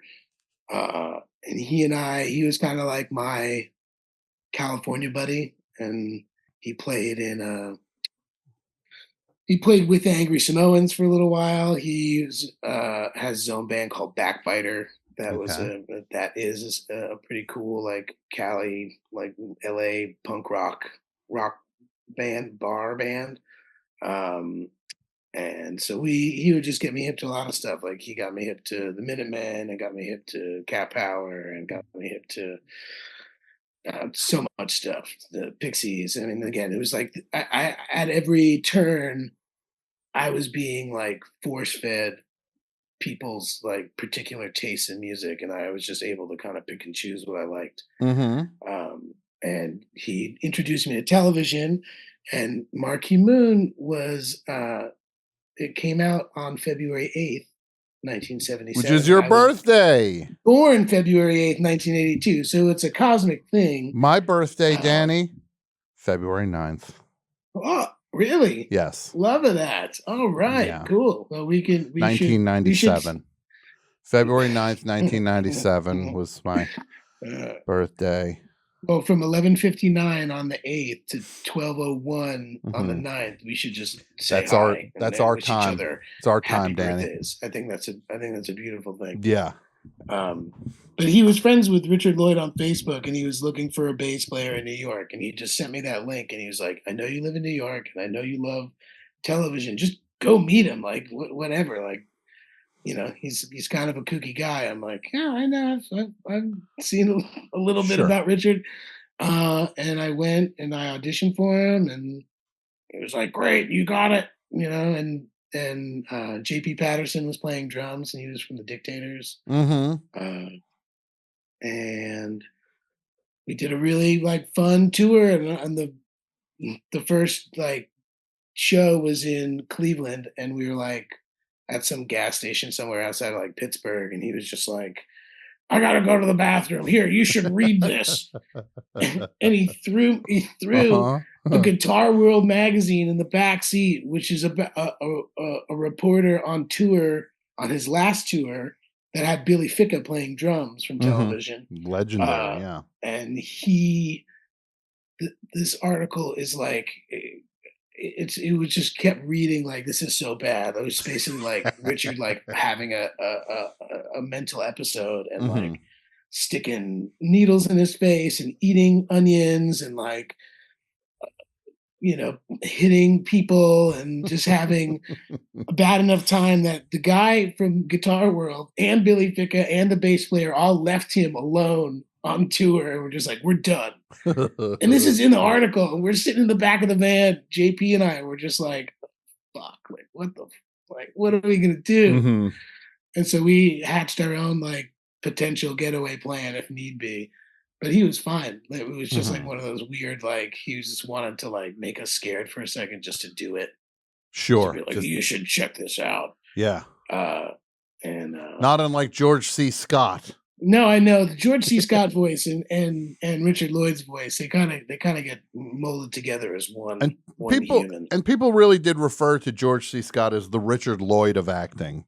he was you know, he knew the stuff, but he could also really woo you with the dynamics of his acting. Yeah. Well, Danny, but it was really fun. You get to watch dudes like old dudes just staring right at Richard's face, like, you know, at his fingers playing guitar. That's wild because that's the person that actually those hands played some of the most eternal music ever. Ever. And I'm so happy that I got to do it. And we played for a few years. And the last tour, he had his own mental episode there and got put on a 5150 in Cleveland, in fact. And that was it. Is it a coincidence over, man, that they say they call it 5150, which is a bad thing because you're getting committed for a thing, but it's also the name of a terrible Van Halen album. Very, very like, bad. Which one's worse? I'd rather get 5150'd, meaning locked up for 48 hours, rather than have to listen once to the Van Halen album. Which 5150 you want, guy? Lock me up. I need a vacation. Yeah. You hear a little bit of Best of Both Worlds or whatever those Sammy Hagar songs like, lock me up. Lock me up. Please. This is Van Halen 1 and Van Halen 2. We are miles away from that. Now, very far from that. Danny, what a treat talking to you. You're so funny and you have so many great stories and you're such an amazing guy. I thank you. You were the first guest of 2024 and I'm so excited. Hey, what a great way to kick the year off. All right. Well, I'm sure it's only up from here. Don't you were really fluffing me up at the beginning of this. Now, what can people look for? Where do people find you, see what you're up to? Where do people keep track of you? You can go to DannyTamberelli.com. If you like Instagram, you can go to Danny Tamberelli at Instagram. If you're still on X, that's on you. Yeah. And you go to the band, it's Jounce. We've been a band for 20 years. We play like chunky, Dinosaur Junior-y, rock and roll. We got a record coming out August or September. I think. Okay, cool. That's awesome. So you can check for that. And the books are The First Date Prophecy, which is out now. You can buy it wherever you like to buy your books. And the second book is called The Road Trip Rewind, and that's out in the end of May. Okay, amazing. Yeah, you're gonna have an rom-coms. amazing. They're fun little rom-coms. There are a lot of nostalgic '90s, tidbits in there, and you're gonna have a great 2024. You laid the tracks. Now you're gonna ride the train all the way down the tracks. You're gonna have a great year. There you go. Danny, thank you so much for being on the show. What a pleasure. blast. Thank you, Tom. Okay, I'll talk to you soon. See ya. Yeah, I like it. I like that. Danny Tamberelli. Cool dude. Like that a lot. Bert.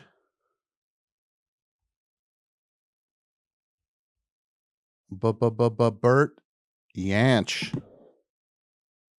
Ooh, Bert Yanch. That's The Bright New Year from Birthday Blues, one of his amazing albums. There's nothing. Bert Yanch can do no wrong.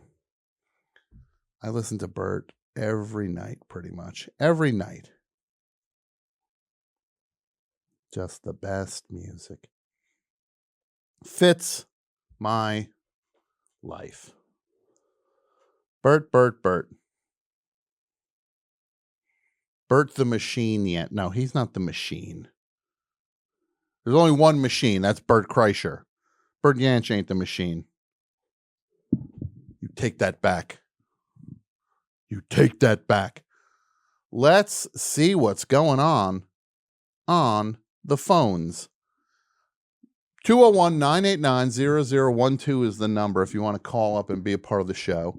Let's go to the phones right now and see who's on the line. Hello, Best Show. Hi, Bestie. It's Liz. Oh, my God. This is Liz from Vancouver.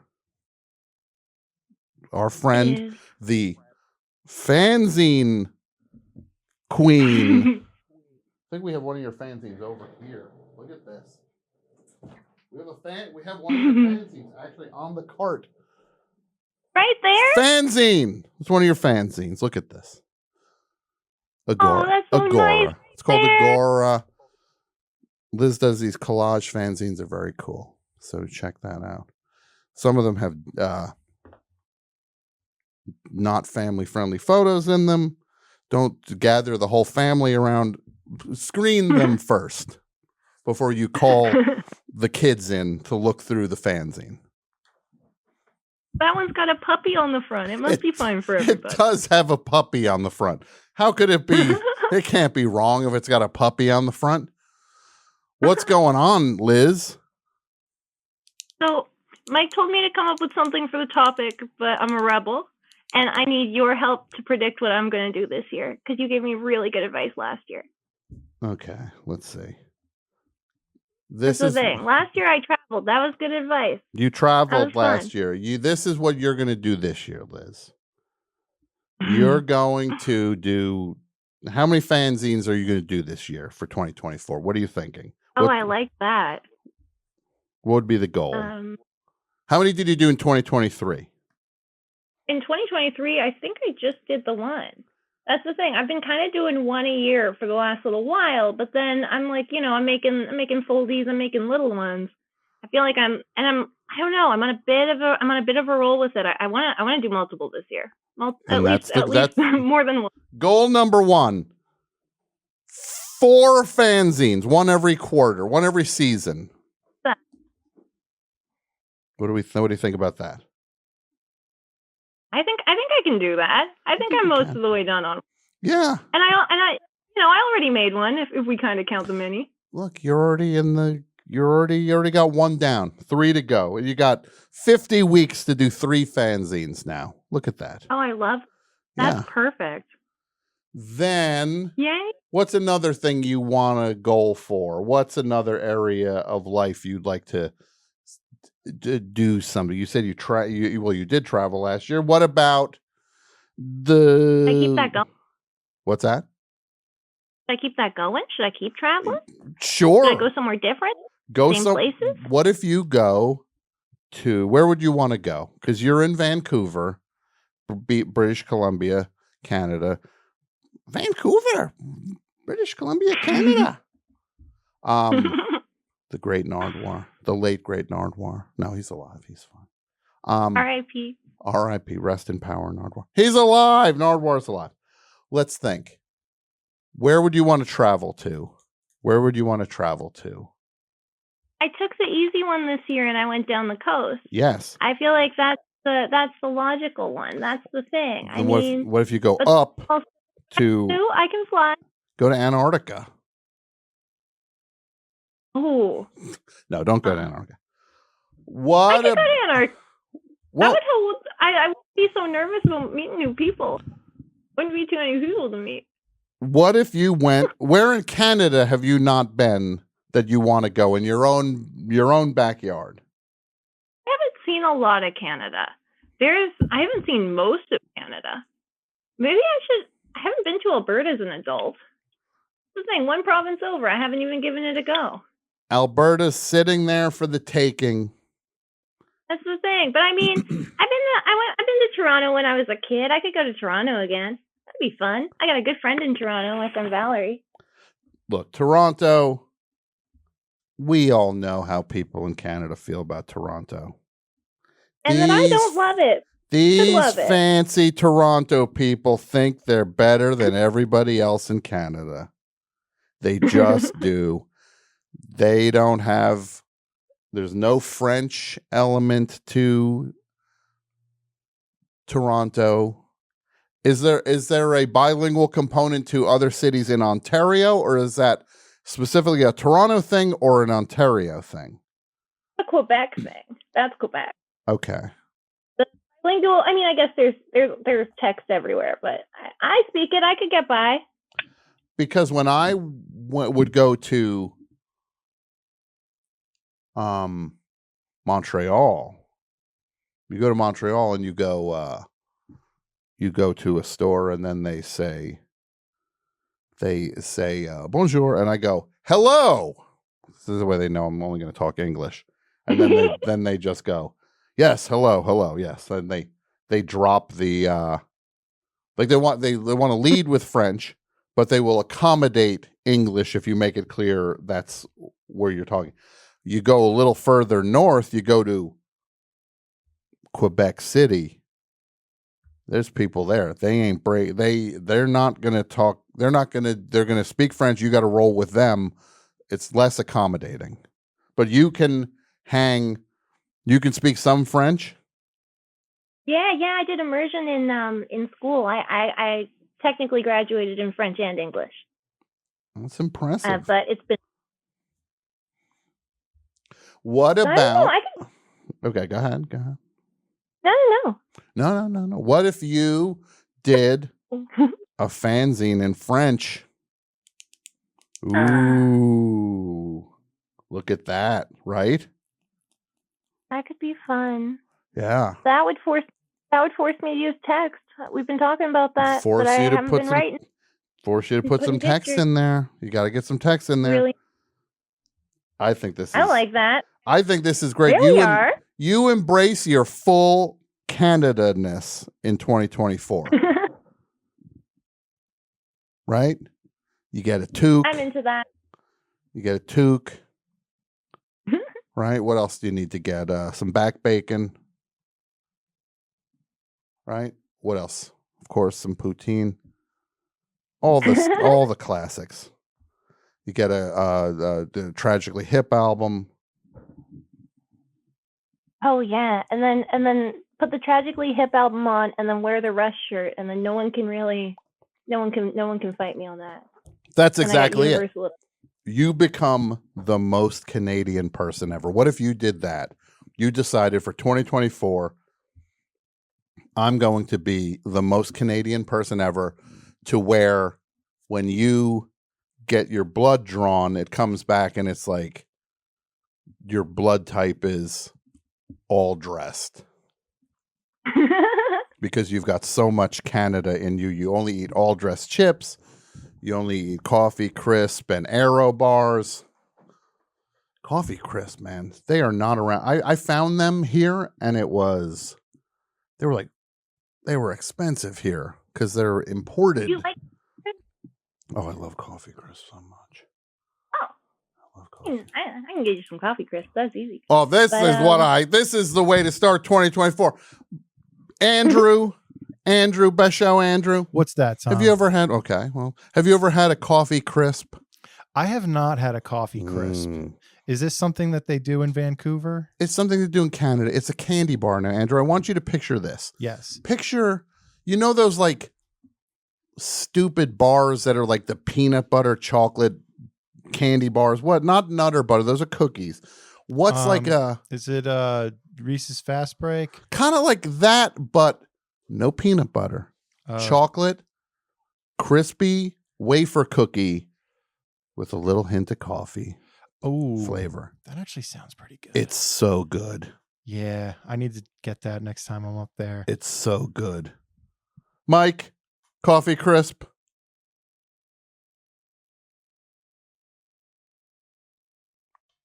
Is he here? Any horsemen talk about Coffee Crisp? Anyone? Never had one. Never had one. They're delicious. Jason's had it. They're delicious. I brought you back some when we performed in Montreal. You did, yes. A ton of them. It was very I loved it. Love Coffee Crisp. Aero bars. I don't love Aero bars. They're a little fraudulent, Liz. You got to admit it. Those air bubbles, that doesn't work. I feel like it used to be more dramatic when I was little, but I think most things were more exciting when I was little. More things, probably. The bar shit. Yeah.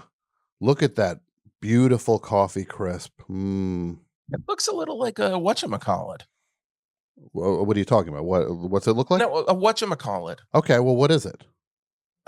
Whatchamacallit, Tom. Okay, well, I don't know what you're trying to say. It looks like you're saying it looks like something, but then you're saying whatchamacallit. No, the candy bar is called whatchamacallit. Oh, I can't even fake this for this. Could you imagine when they must have done Who's On First? Yeah. And there must have just been nights when they were just like, I can't do this tonight. Please, just let me get robbed on the road. Let me get thrashed within an inch of my life in this no good town that I'm touring in tonight doing vaudeville. No, I couldn't do that. Pretend the whatchamacallit was I didn't know what it was. Do you have whatchamacallit in Canada, Liz? I don't think we do. Basically, I don't know this one. Here's the fun thing about candy bars. There are 4 ingredients. Chocolate, nougat, peanuts, right? What do we have? Chocolate, nougat, peanuts, and what else? What else is anything? Wafer cookie thing, right? That's all there is for candy bars. It's a combo of each. And every once in a while, we'll put some coconut on top of this one. Have you had the new whatchamacallit, though? The new whatchamacallit? Yeah. Well, it has a different name. Me. It has a different name. Well, what's the new name? Do you want to guess the new name? I really don't. Who's what's it? No. Yes. Yeah, I'm saying one thing. I'm going to warn every 7-Eleven owner right now. If I go in your store and I see Who's What's It's, I'm knocking the rack over. And I'm going to do a tap dance on the Who's What's It's. Is Lisa M responsible for that? Is that what that says on the package? Is it Lisa M's fault? It says on the package, candy bar named by Lisa M. Guess who my least favorite human is right now? You get one guess. Is it Lisa M? It is Lisa M, yes. How many points if we can get Lisa M on the show? Jason, if you get Lisa M on the show, Lisa M sounds like she plays keyboards with Prince. Right? Dr. Fink and Lisa M and Jimmy Johnson. Yeah, remember when Jimmy Johnson played? Jerry Jones and Jimmy Johnson played with Prince's band?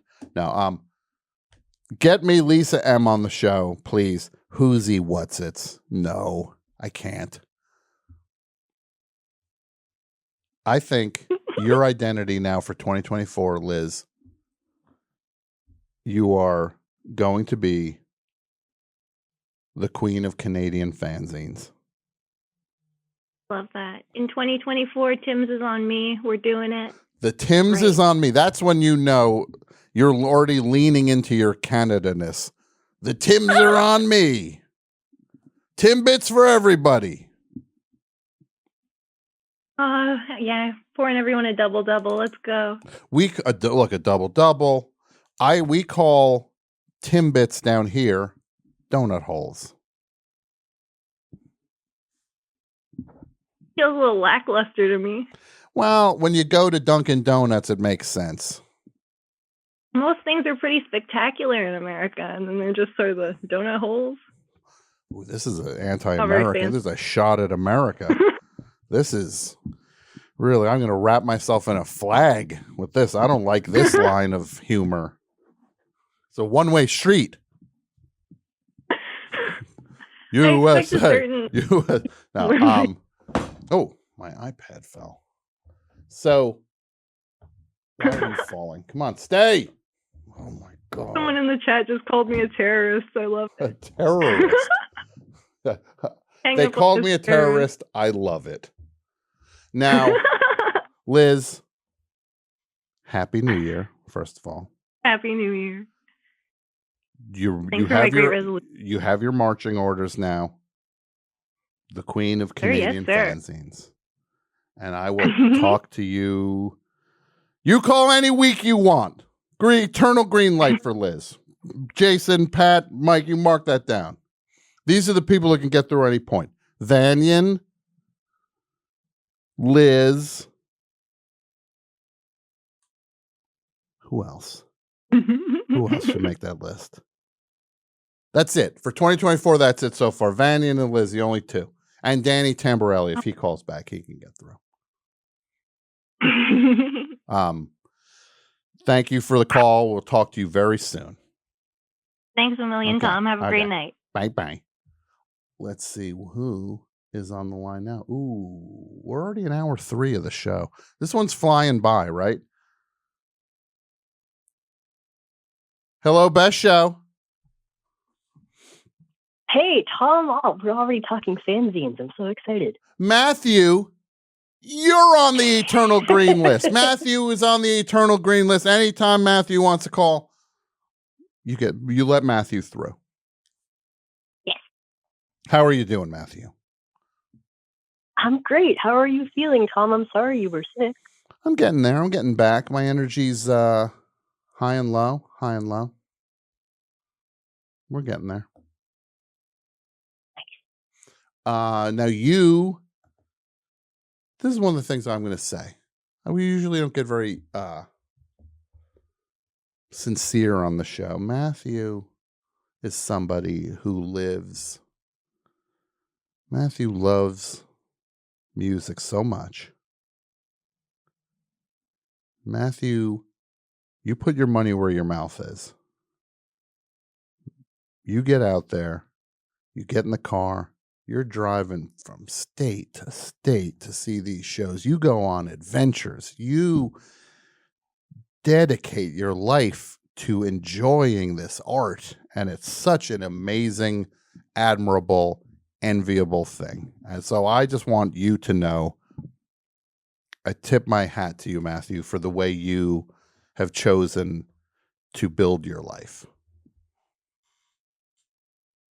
Oh, Tom. It's true.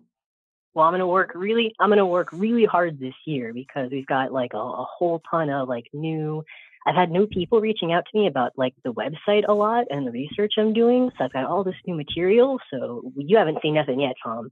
I'm gonna work super hard this year. Oh, I love that. That's exciting. That's exciting because also you like the good stuff, Matthew. If you were like talking like this and then you're saying like, I drive all over and I see the Dave Matthews Band anywhere they're playing, it'd be like, maybe you might want to just not travel so much and slow your roll a little bit with that. But no, you're checking it out. Mountain Goats, Wicker Spigot, all the good stuff. And Matthew is also a cassette enthusiast, which is, did you see the book that Mark Masters wrote, Matthew, High Bias? Yeah, I've seen it around. I haven't picked one up yet, but I am super psyched to get into it. I think you will seriously enjoy this book because it speaks to the power of the cassette. And I know that's something that you definitely appreciate. My love for magnetic tape is indescribable. I love it from the little polymer binder strips all the way down to the capstans. I love tapes. What's the best blank tape, Matthew? XL290? What are we talking?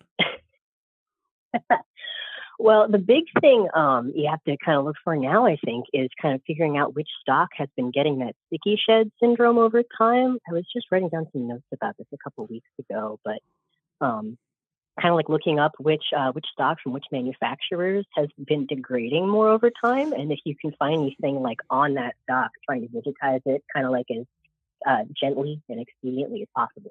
Because the cassettes were all manufactured. A lot of them were manufactured in the 80s and 90s.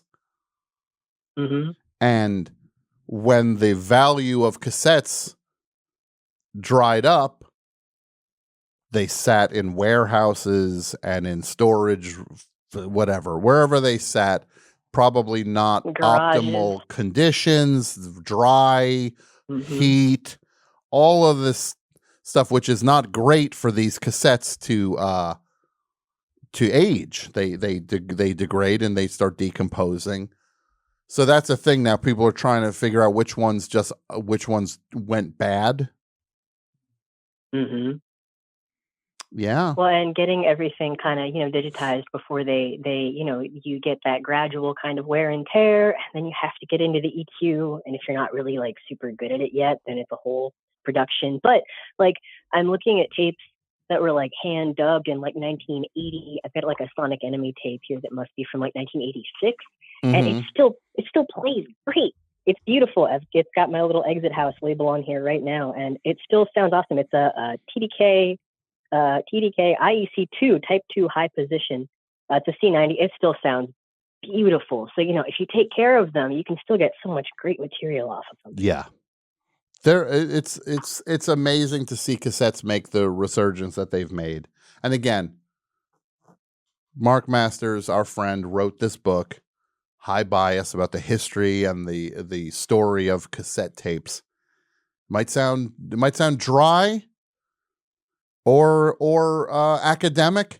It's a seriously fun, exciting, entertaining story, and it's strangely moving ultimately, because you start to realize these things have power, that they were able to make it so that people could record their music in a town or a city or a country without resources. But as long as you had a cassette deck and a blank tape, you could record your music. You didn't need permission to record your music.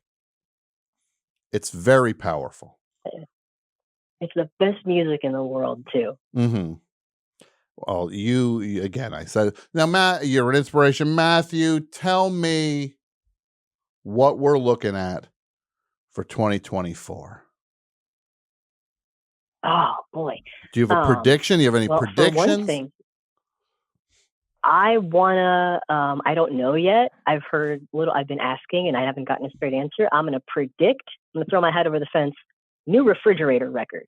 The band Refrigerator, the house band at Shrimper Records.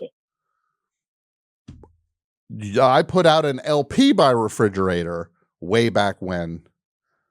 And one of the crazy things that happened, we made these album covers and they came back so ugly. And I was just like heartbroken. I was like, oh no, these album covers are ugly and just white, like a glossy white in the background with these hands on a piano. And I was like, this is just ugly. What am I going to do? Then Dennis from Refrigerator and Shrimper Records, we talked about it. Just like, what if I just take them all in my backyard and start spray painting them, and just to make them look good? And then that's what I did. And they did. Then they were fun, and each one was individual, and it was amazing. And it just shows these things don't have to be perfect. You try to make a thing look perfect, sometimes it don't come back perfect. So then you take it, you put your marks on it, you do your thing to it. It's imperfect. It's perfect in its imperfection. No, I love it. I have 7 copies of that record, Tom. I have 7 different sleeves. Oh my goodness. You have 7 copies of that Refrigerator album. Mm-hmm. Well, I had to get 7 different sleeves so I could put them on the site to show like the variety you got with all the backyard spray paint. Well, it's amazing that you have that. I spray painted every one of them. So that was me in panic mode, being like, oh no, this record, people are going to say, well, that's an ugly album. Thank God for spray paint. So, Refrigerator albums, your prediction for 2024? Hopefully you're Yeah, right. I'm manifesting. I want to see a new one. I Because love the it. last one was 2021, so they've been a minute. Yeah. Well, I love it. This is how you do it. You put it out there, and also, Refrigerator, you can nudge them. In fact, we'll nudge them right now. Refrigerator, Dennis, Alan, who else is Herbie? What's the other person's guy's name? Chris Jones plays drums, and Daniel Brodo plays bass. Chris and Daniel, it's time. 2024 new Refrigerator album. I want it. Matthew wants it. That's enough. Make it so, the way they say on Star Trek. Make it so. Matthew, if you ever make it to Los Angeles, is all I'm going to say. Make sure you come here on a Tuesday. That's all I'm saying. Make sure you keep a Tuesday free. You keep a Tuesday free. Because I figured then you could you could come here to the studio and wash my car while I'm doing the show. And no, of course. Finally. You come and you sit. It would be so great to have you in the studio. So if one of your journeys takes you to Los Angeles, structure it so that you got a Tuesday here. Okay? You bet. All right, my friend. Happy New Year. Happy New Year, Tom. Bye. Look at the nice callers that call the best show. I was talking back to some of the team here. They don't like the callers. You gonna talk to the morons tonight? Not saying who said that. I said, you shut your mouth. Half of them are not morons. Fully 50% of them are not morons. Mike? Pat? Jason? What's up, Tom?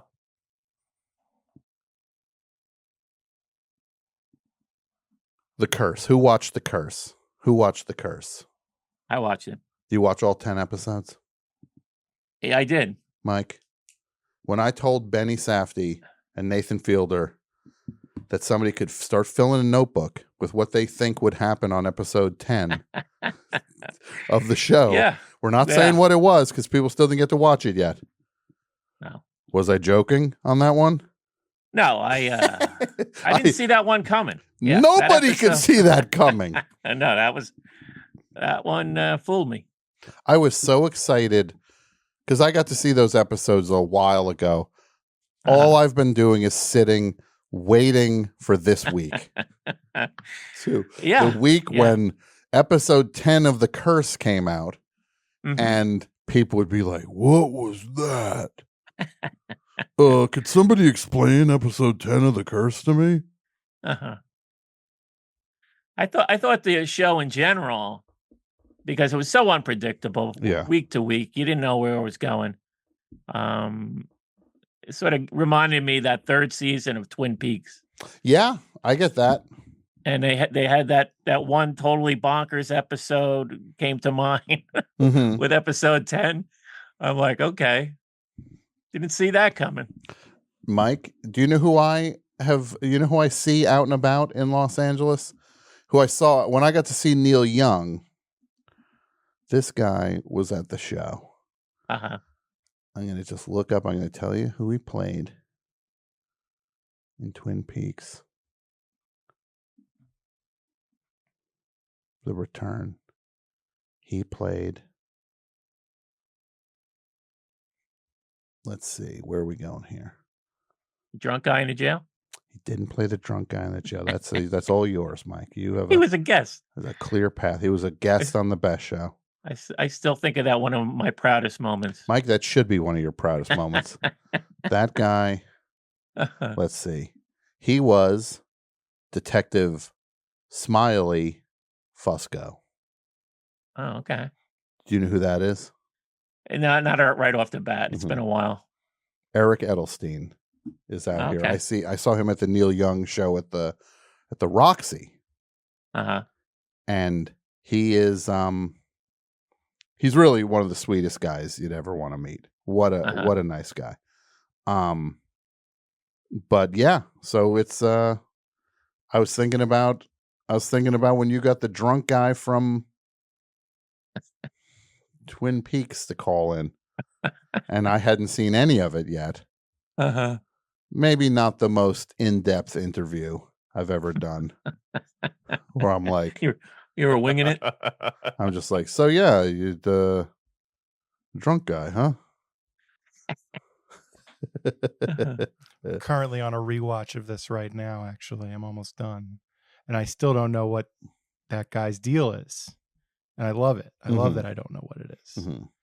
Anyway, I guess that's my 2 cents. And then, Mike, you also have the great Robert Forster was in Twin Peaks: The Return. Yeah. Well, Mike, the thing we got to do here, you got to realize it's. I saw Jackie Brown at the New Beverly midnight show, Mike. Midnight show. Okay. Yeah. Packed theater. Wow. Packed theater. And was QT there? QT was not there. Mike, this is my promise to you. You come to LA. You and I are going to do the full Jackie Brown. We're going to go to that mall. We'll pretend to shoot each other in the parking lot like Robert De Niro did with. We're not spoiling any. You had 40 years to see the movie. And I bet that mall does have cameras inside. The Del Amo Fashion Center is where you and I are going to the Del Amo Fashion Center. We're going to do the full tour. We'll go in there. We'll go in the dressing rooms. We'll put a bag with towels in it and money. We'll try some suits on. We'll do a tug of war over the bag. Then we'll walk through the parking lot. You'll criticize me because I don't know where I parked. Yeah, I like it. It's the weirdest thing. It'll be a great moment. Then we'll go to the beach. We'll go to an apartment on the beach. Yeah, got a whole Get trip some Uzis. Get some Uzis. I got a whole thing planned for you, Mike. You get back out here. A day, it's going to be called Jackie Brown Day. And we will charge listeners there we go. $200 to come along with us, right? There we Why go. don't we do that? Mike, why don't we do that? Seriously. Yeah. The only thing I regret is I threw that 200 out a little too quick. We could have come up with a higher number. 200 is the registration fee. Yeah. For it. It's non-refundable. You got to buy us lunch. See, if you get a slot on it, you have to apply. You have to buy us lunch, though. You have to buy us lunch at the Del Amo Fashion Center. We're going to take you around on the full Jackie Brown. We'll both be wearing flight attendant outfits. No, we'll both be dressed like I'll dress you can dress like Lewis. Yeah. I'll dress just like a Hawaiian shirt, right? A Hawaiian shirt and you got to grow some scruffy facial hair and slick your hair back like I'll dress like Ordell Robbie. I'll have a Kangol cap on and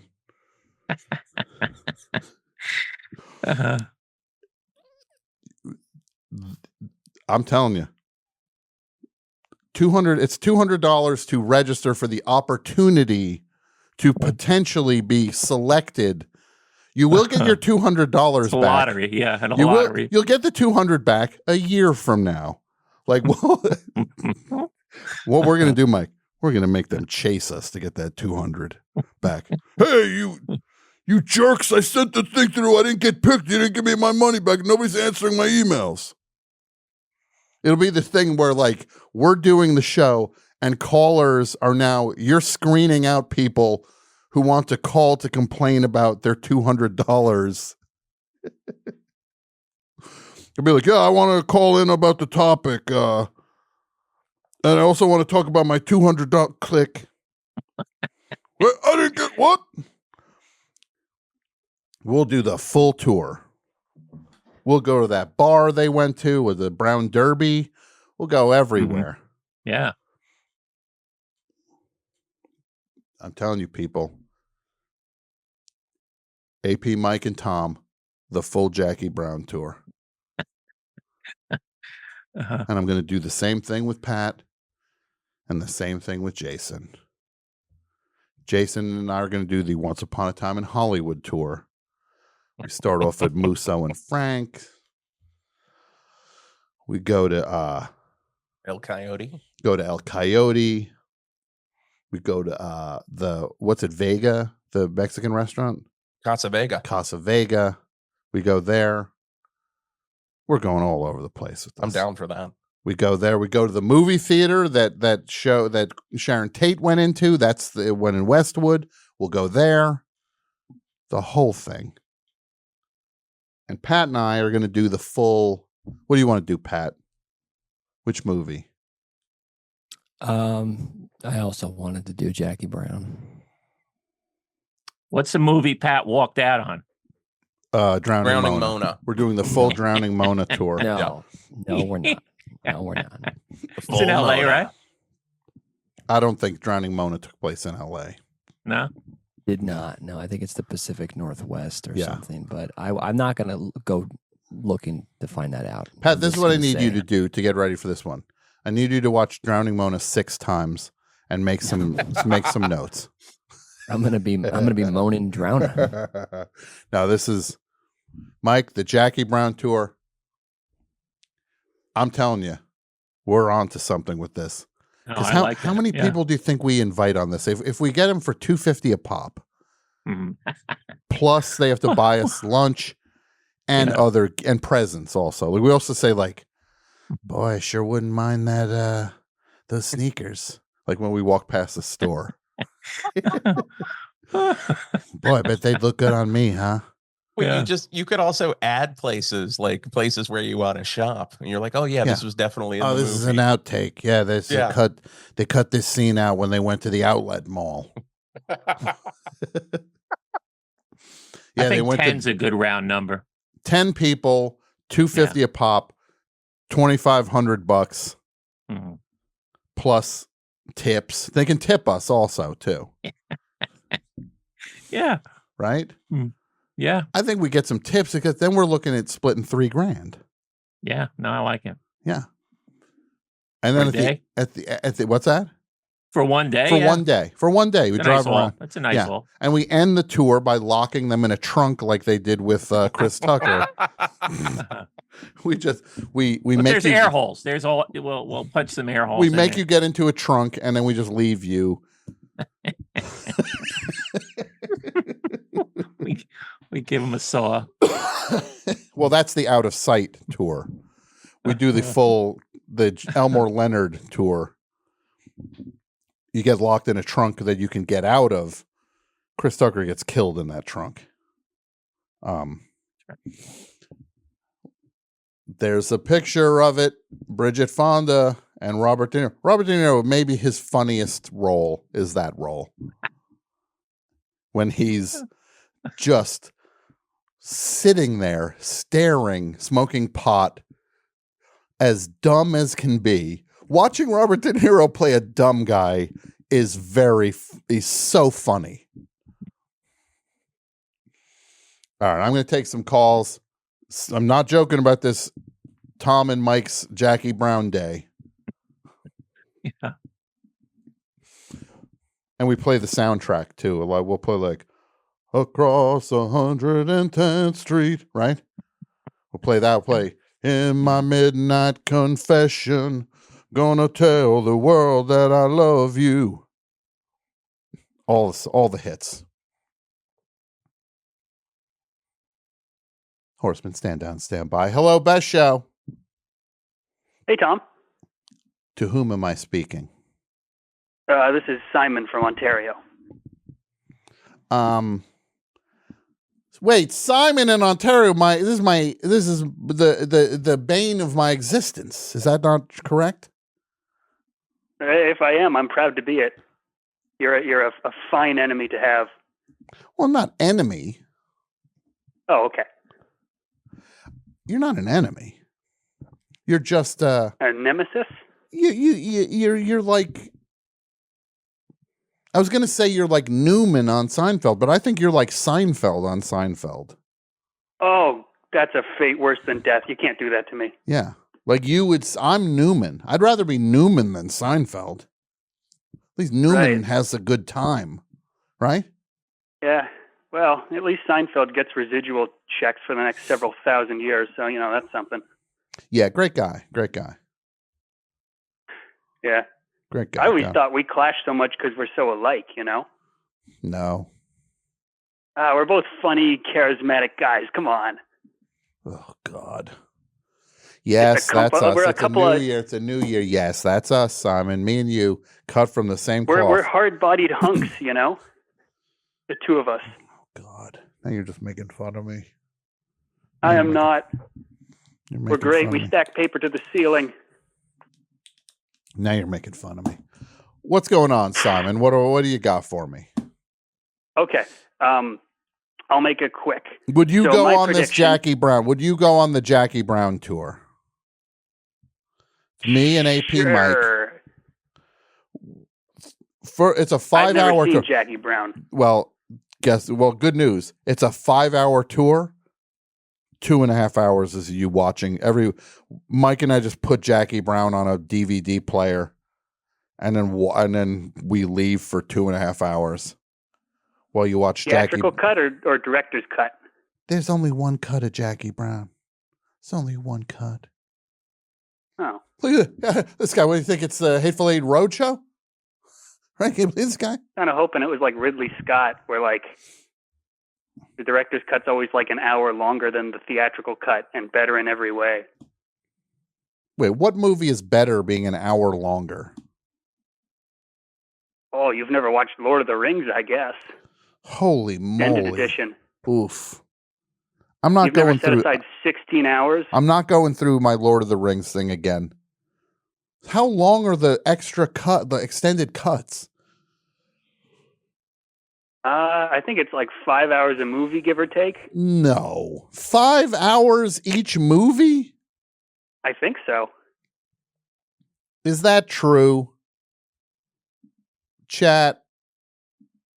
How long are the extended cuts for Lord of the Rings? I happen to know that the longest one is about 4 hours long.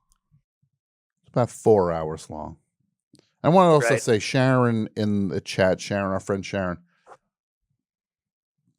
You're shooting your mouth off a little bit there, Sharon, saying something. Don't let people know that Tom's a nice guy. I'm not a nice guy. One of the worst. One of the worst. Everybody you're a nice guy. Everybody on the best the nice guys with Gosling and Crow. You've got a thing about you that I'm not entirely on board with, Simon. What is it? It's a flip. You got a flippant quality to you. True. Where'd that come from? I don't know. The mean streets of Canada, probably. You got to be able to turn on a dime and do violence to people, I guess. Yeah. Oh, you're going to Yonge Street? Right? Oh. There's a rainbow in Toronto. Spadina. There's a rainbow in Toronto. People are saying Lord of the Rings is not good.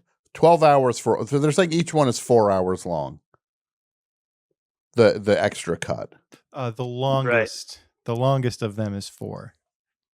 The rest are about 3.5. Oh, could you imagine? What scenes were they just like, yeah, this is not good enough for this movie?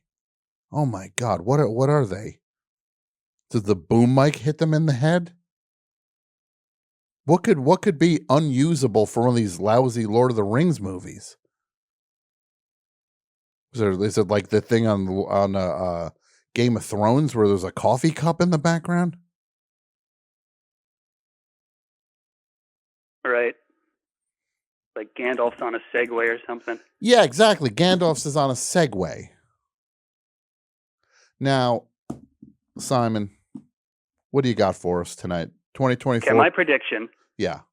Now, a few weeks ago, I read a script, and the word groundbreaking gets thrown around a lot, but yeah, I think that this year, your script, Punched in the Nuts, is going to get optioned by A24. I'm making that call. Okay. Full pilot, baby. Well, this is what I say. First of all, Simon, you just redeemed yourself.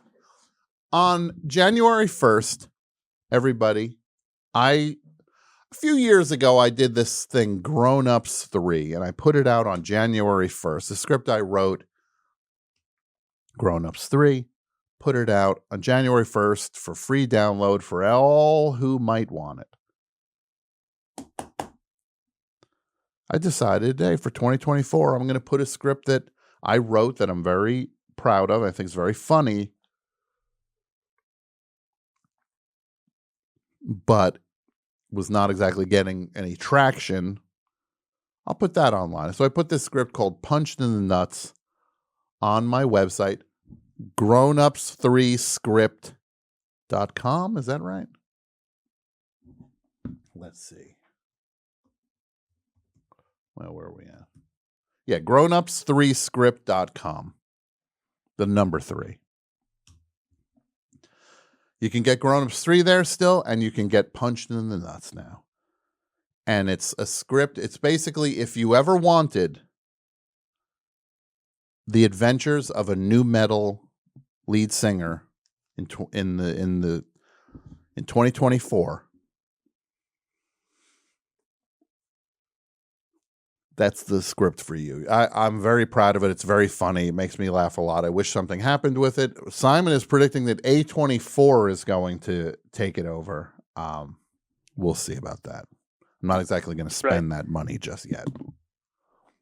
Well, and if it does happen, and I'm saying it's going to happen, I'd like you to, remember my name when you're casting, and I'd like to throw my hat in the ring for the either dispensary owner or dumb college jock number 2. Either of those would be good, I think. I'll say this, Simon.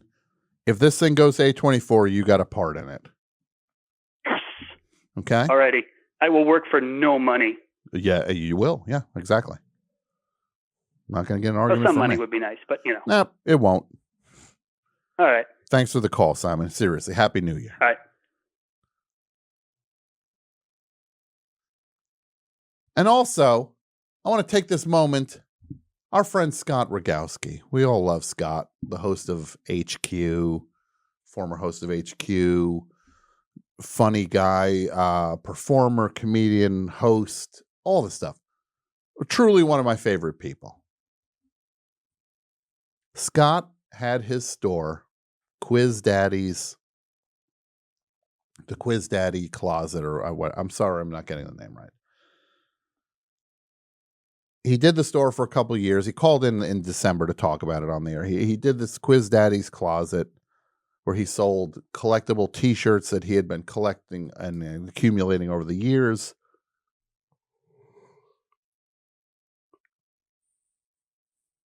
The store closed the end of December. I finally went to the store in the home stretch, went there, saw the store, amazing. I tip my hat again. I've been tipping my hat all night, and I'm okay with tipping my hat. There's a lot of people that deserve hat tips. Scott is definitely one of them. The store closed. I went. He ran an incredible store. It was very cool. He wasn't going to do it forever. He did it. He got out. Congratulations, Scott. Very impressed by you on that one. You did it, Scott. Hello, Best Show. Hi there, Tom. This is Rose from Tacoma. Rose from Tacoma. What's going on in Tacoma tonight, Rose? Oh, not much. Maybe gonna snow tonight. But other than that, I'm just finishing up some dinner and enjoying 2024. Happy New Year. I hope you're recovering okay. I'm getting there. What kind of dinner are we talking about there, Rose? What are we talking about there? So I am making a vegetarian beef bowl for my partners and I. It's got a little bit of soy sauce, ginger, red chili flakes, broccoli, carrots, and Impossible beef. Something simple, something hearty. It's cold. I want to warm up. It is cold. It ain't nice right now. And Los Angeles is hardly the coldest place. It's getting the easiest time of it here. It's even cold here. Yeah, I can imagine. I was hearing in Portland it's supposedly colder than it is in Antarctica, and I'm trying not to think of the implications of that. Yeah. This is But it's cold. That's all. It sure is. But hang in there. Spring's on the way. Spring's on the way, Rose. Yeah. I'm so excited. So do you have any predictions? You got anything for me, Rose? For 2024? I do. It's not necessarily a best show prediction. Sure, that's fine. These do not have to be best show predictions. Oh, okay. Cool. But I was thinking about it, and I don't know why. It might be because I just saw that she's helping to reissue Lou Reed's album of meditation. But I feel like 2024 might be the year of Laurie Anderson. I don't think you're wrong. Laurie Anderson's doing some live shows in 2024. I saw she's got a show in Seattle.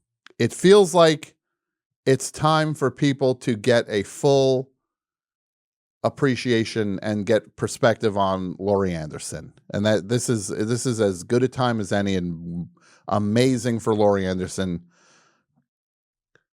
Couldn't be happier.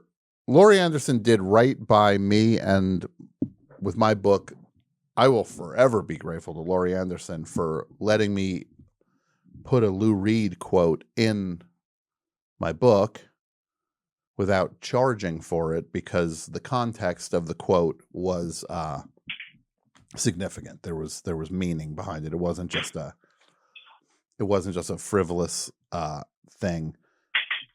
Laurie Anderson overrode the publisher and said, it's free. So will eternally indebted to Laurie Anderson for that.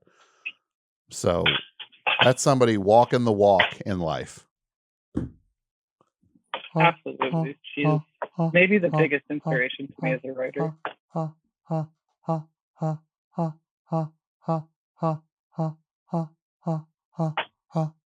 Right, Rose? Is this the new Frankie Teardrop Challenge?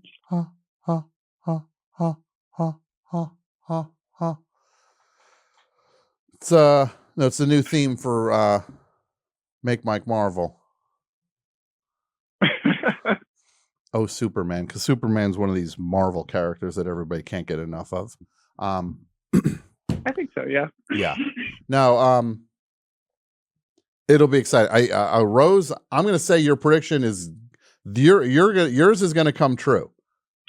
This is going to be a year where Laurie Anderson gets the appreciation that she deserves. I hope so. I truly hope so. Yeah. And what do you have planned for 2024? Anything exciting? Any vacations? Anything you always wanted to do? I'm and celebrating. What are you celebrating, Rose? Well, I'm going to be celebrating my mom's 60th birthday, which I'm very excited about. Means I'll get to fly back east for the first time in a while. Amazing. Where is back east for you? So I'm originally from South Jersey, but my mom currently lives in Maryland. Okay. South Jersey, It'll be exciting. Yep. Burlington Wawa. County. Wawa. You a big Wawa fan, Rose?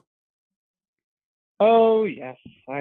Many a lunch spent walking to the Wawa that was near my house, or the other Wawa that was near my house. Yes, that's how it tends to work out. Would you say, Rose, what is your opinion of Quick Check now? What does that mean to you, eh? I've been to a Quick Check a few times because I used to go to shows further up north, but not as deep a connection. Quick Check is a middle of the state kind of thing.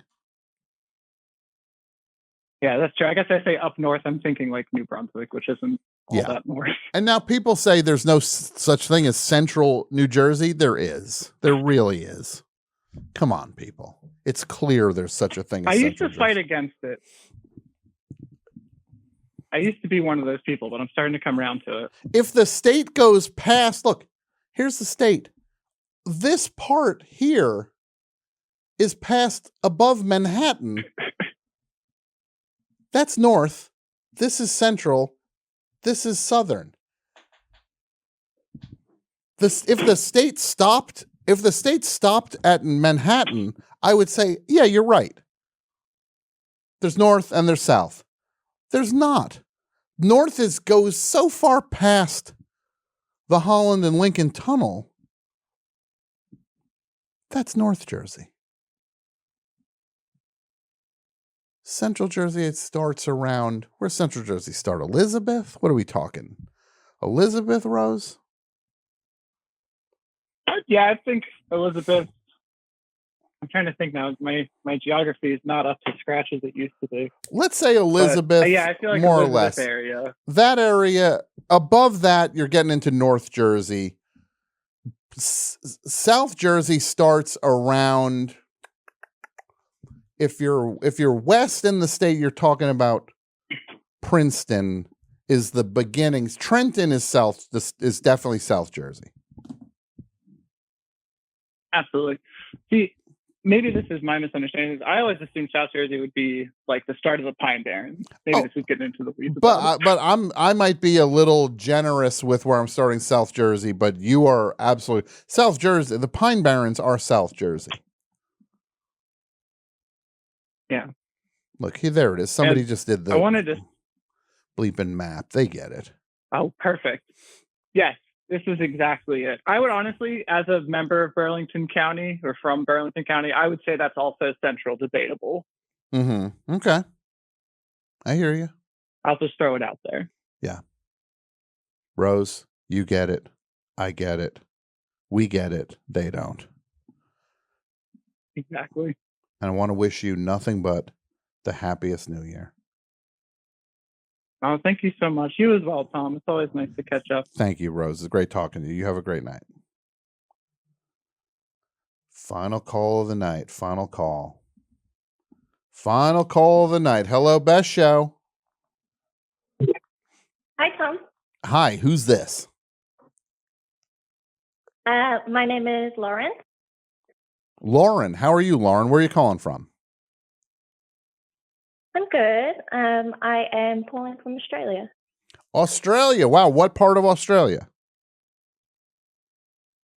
I'm in the Gold Coast at the moment. I just moved here like a month ago, but I lived in Sydney for about 7 years. Okay. Now, what time is it there? What time is it there? 10 to 3. So you're at the middle of the night? PM. Oh, of course, it's a PM. It's not. It's, yeah, what am I thinking? Oh, Tom, what are you doing? You're told Lauren's on the other side of the globe. It's 3 p.m., almost 3 p.m. Yeah. Who is, Sorry, do you know Mount Rushmore? You know Mount Rushmore in the United States? You know what that is, right? Yeah. Who would be on your Australian Mount Rushmore, Lauren? Oh, well. And it can be heroes. Doesn't have to be political people, of course.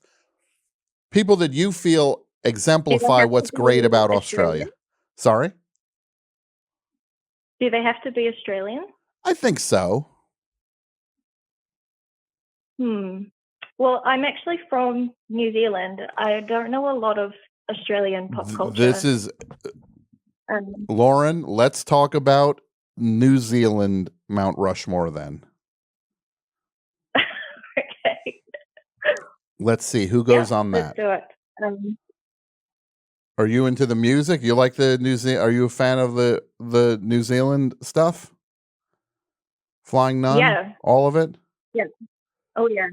Yeah. Who do you think goes on it? Chris Knox? For sure. Do we put Chris Knox on it?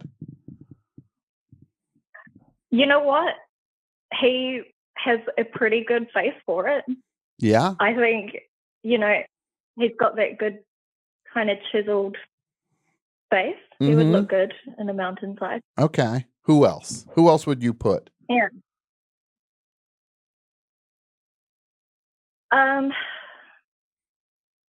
Well, my auntie's brother is Reese Darby, so I feel like he deserves a spot. Wait, hold on. Your auntie's who now? My auntie's brother. Okay. You're you're by marriage. My auntie. So you are related to Reese Darby, is what you're saying. By marriage, and I've never met him because his sister and that whole side of my family, they're all very Mormon, and he is not. Sure, he's a very rugged guy too. He's actually he's a very cool guy, Reese Darby. Yeah. Do you know his character, Bill Napier? Wait, which one is that? He did it in one of his. He's like a park ranger. Oh, I know of it. I've never seen. What is that? Is that a series that's? No, it was just like an opening bit that he did in one of his like big stand-up specials that he put out. But that character is my uncle. Really? So Like he's basing that on your uncle. That character's based on your uncle. Yeah. That's wild. That's very exciting. Now, this is who I see. We got Chris Knox. We get Jermaine up there, right? Oh, of course. We got to get Jermaine. Yeah. Maybe we get Jermaine and Brett.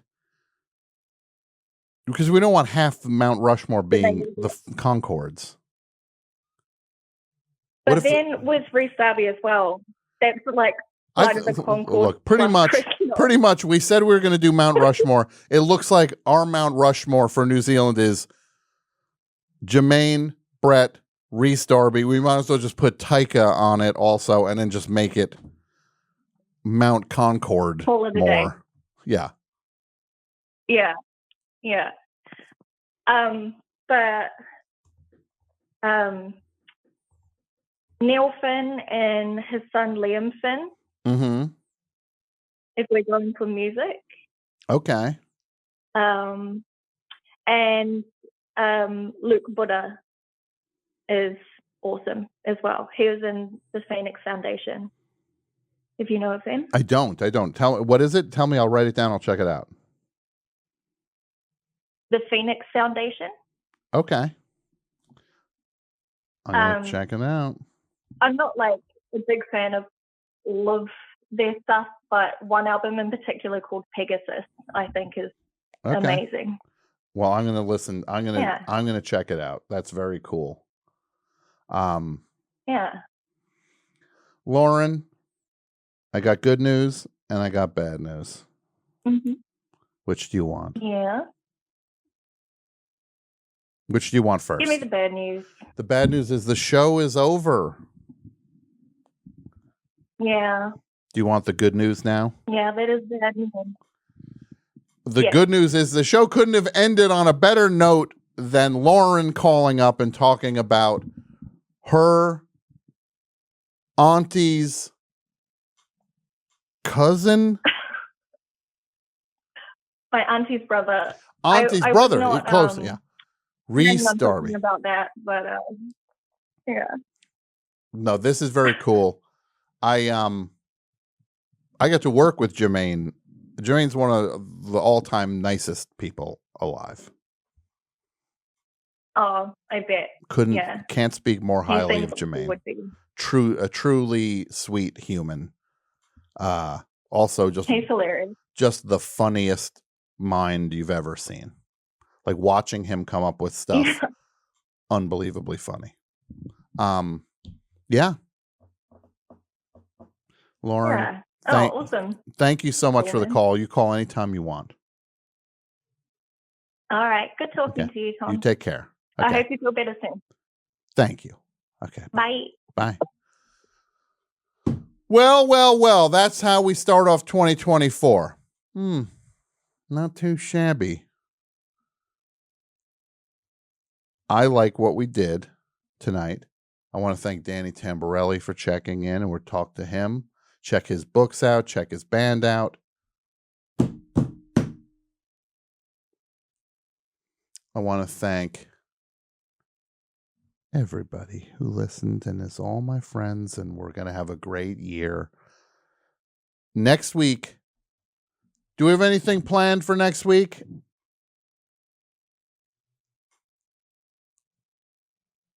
Surprises. Is that real? We actually have surprises? That's a surprise as well. See, now you're scaring me.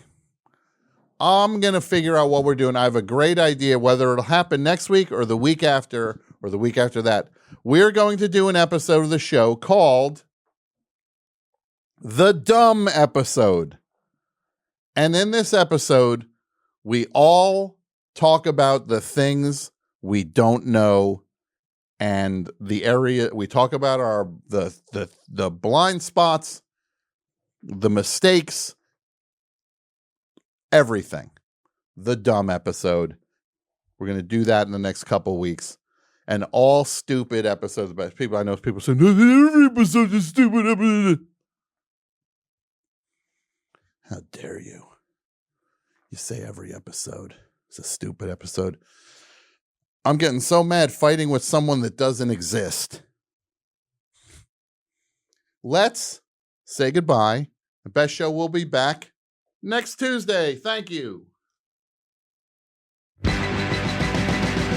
The Best Show is produced in partnership with the Forever Dog Podcast Network. The show is hosted by Tom Scharpling and features John Worster, Michael Lisk, Jason Gore, and Pat Byrne. The show is produced and written by Jason Gore, Pat Byrne, Michael Lisk, Brett Davis, John Worster, and Tom Scharpling. The Best Show is executive produced by Tom Scharpling, Brett Boehm, Joe Cilio, and Alex Ramsey. Co-executive produced by Jason Gore and Pat Byrne. Segment producer Michael Lisk. The show is engineered and mastered by Andrew Gleason and Wesley Knapp. Graphic design, video editing, and social media by Brett Davis. Website and technical support by Martine Sellis. And the show is recorded at Forever Dog Studios in Los Angeles. Support The Best Show on Patreon over at patreon.com/thebestshow.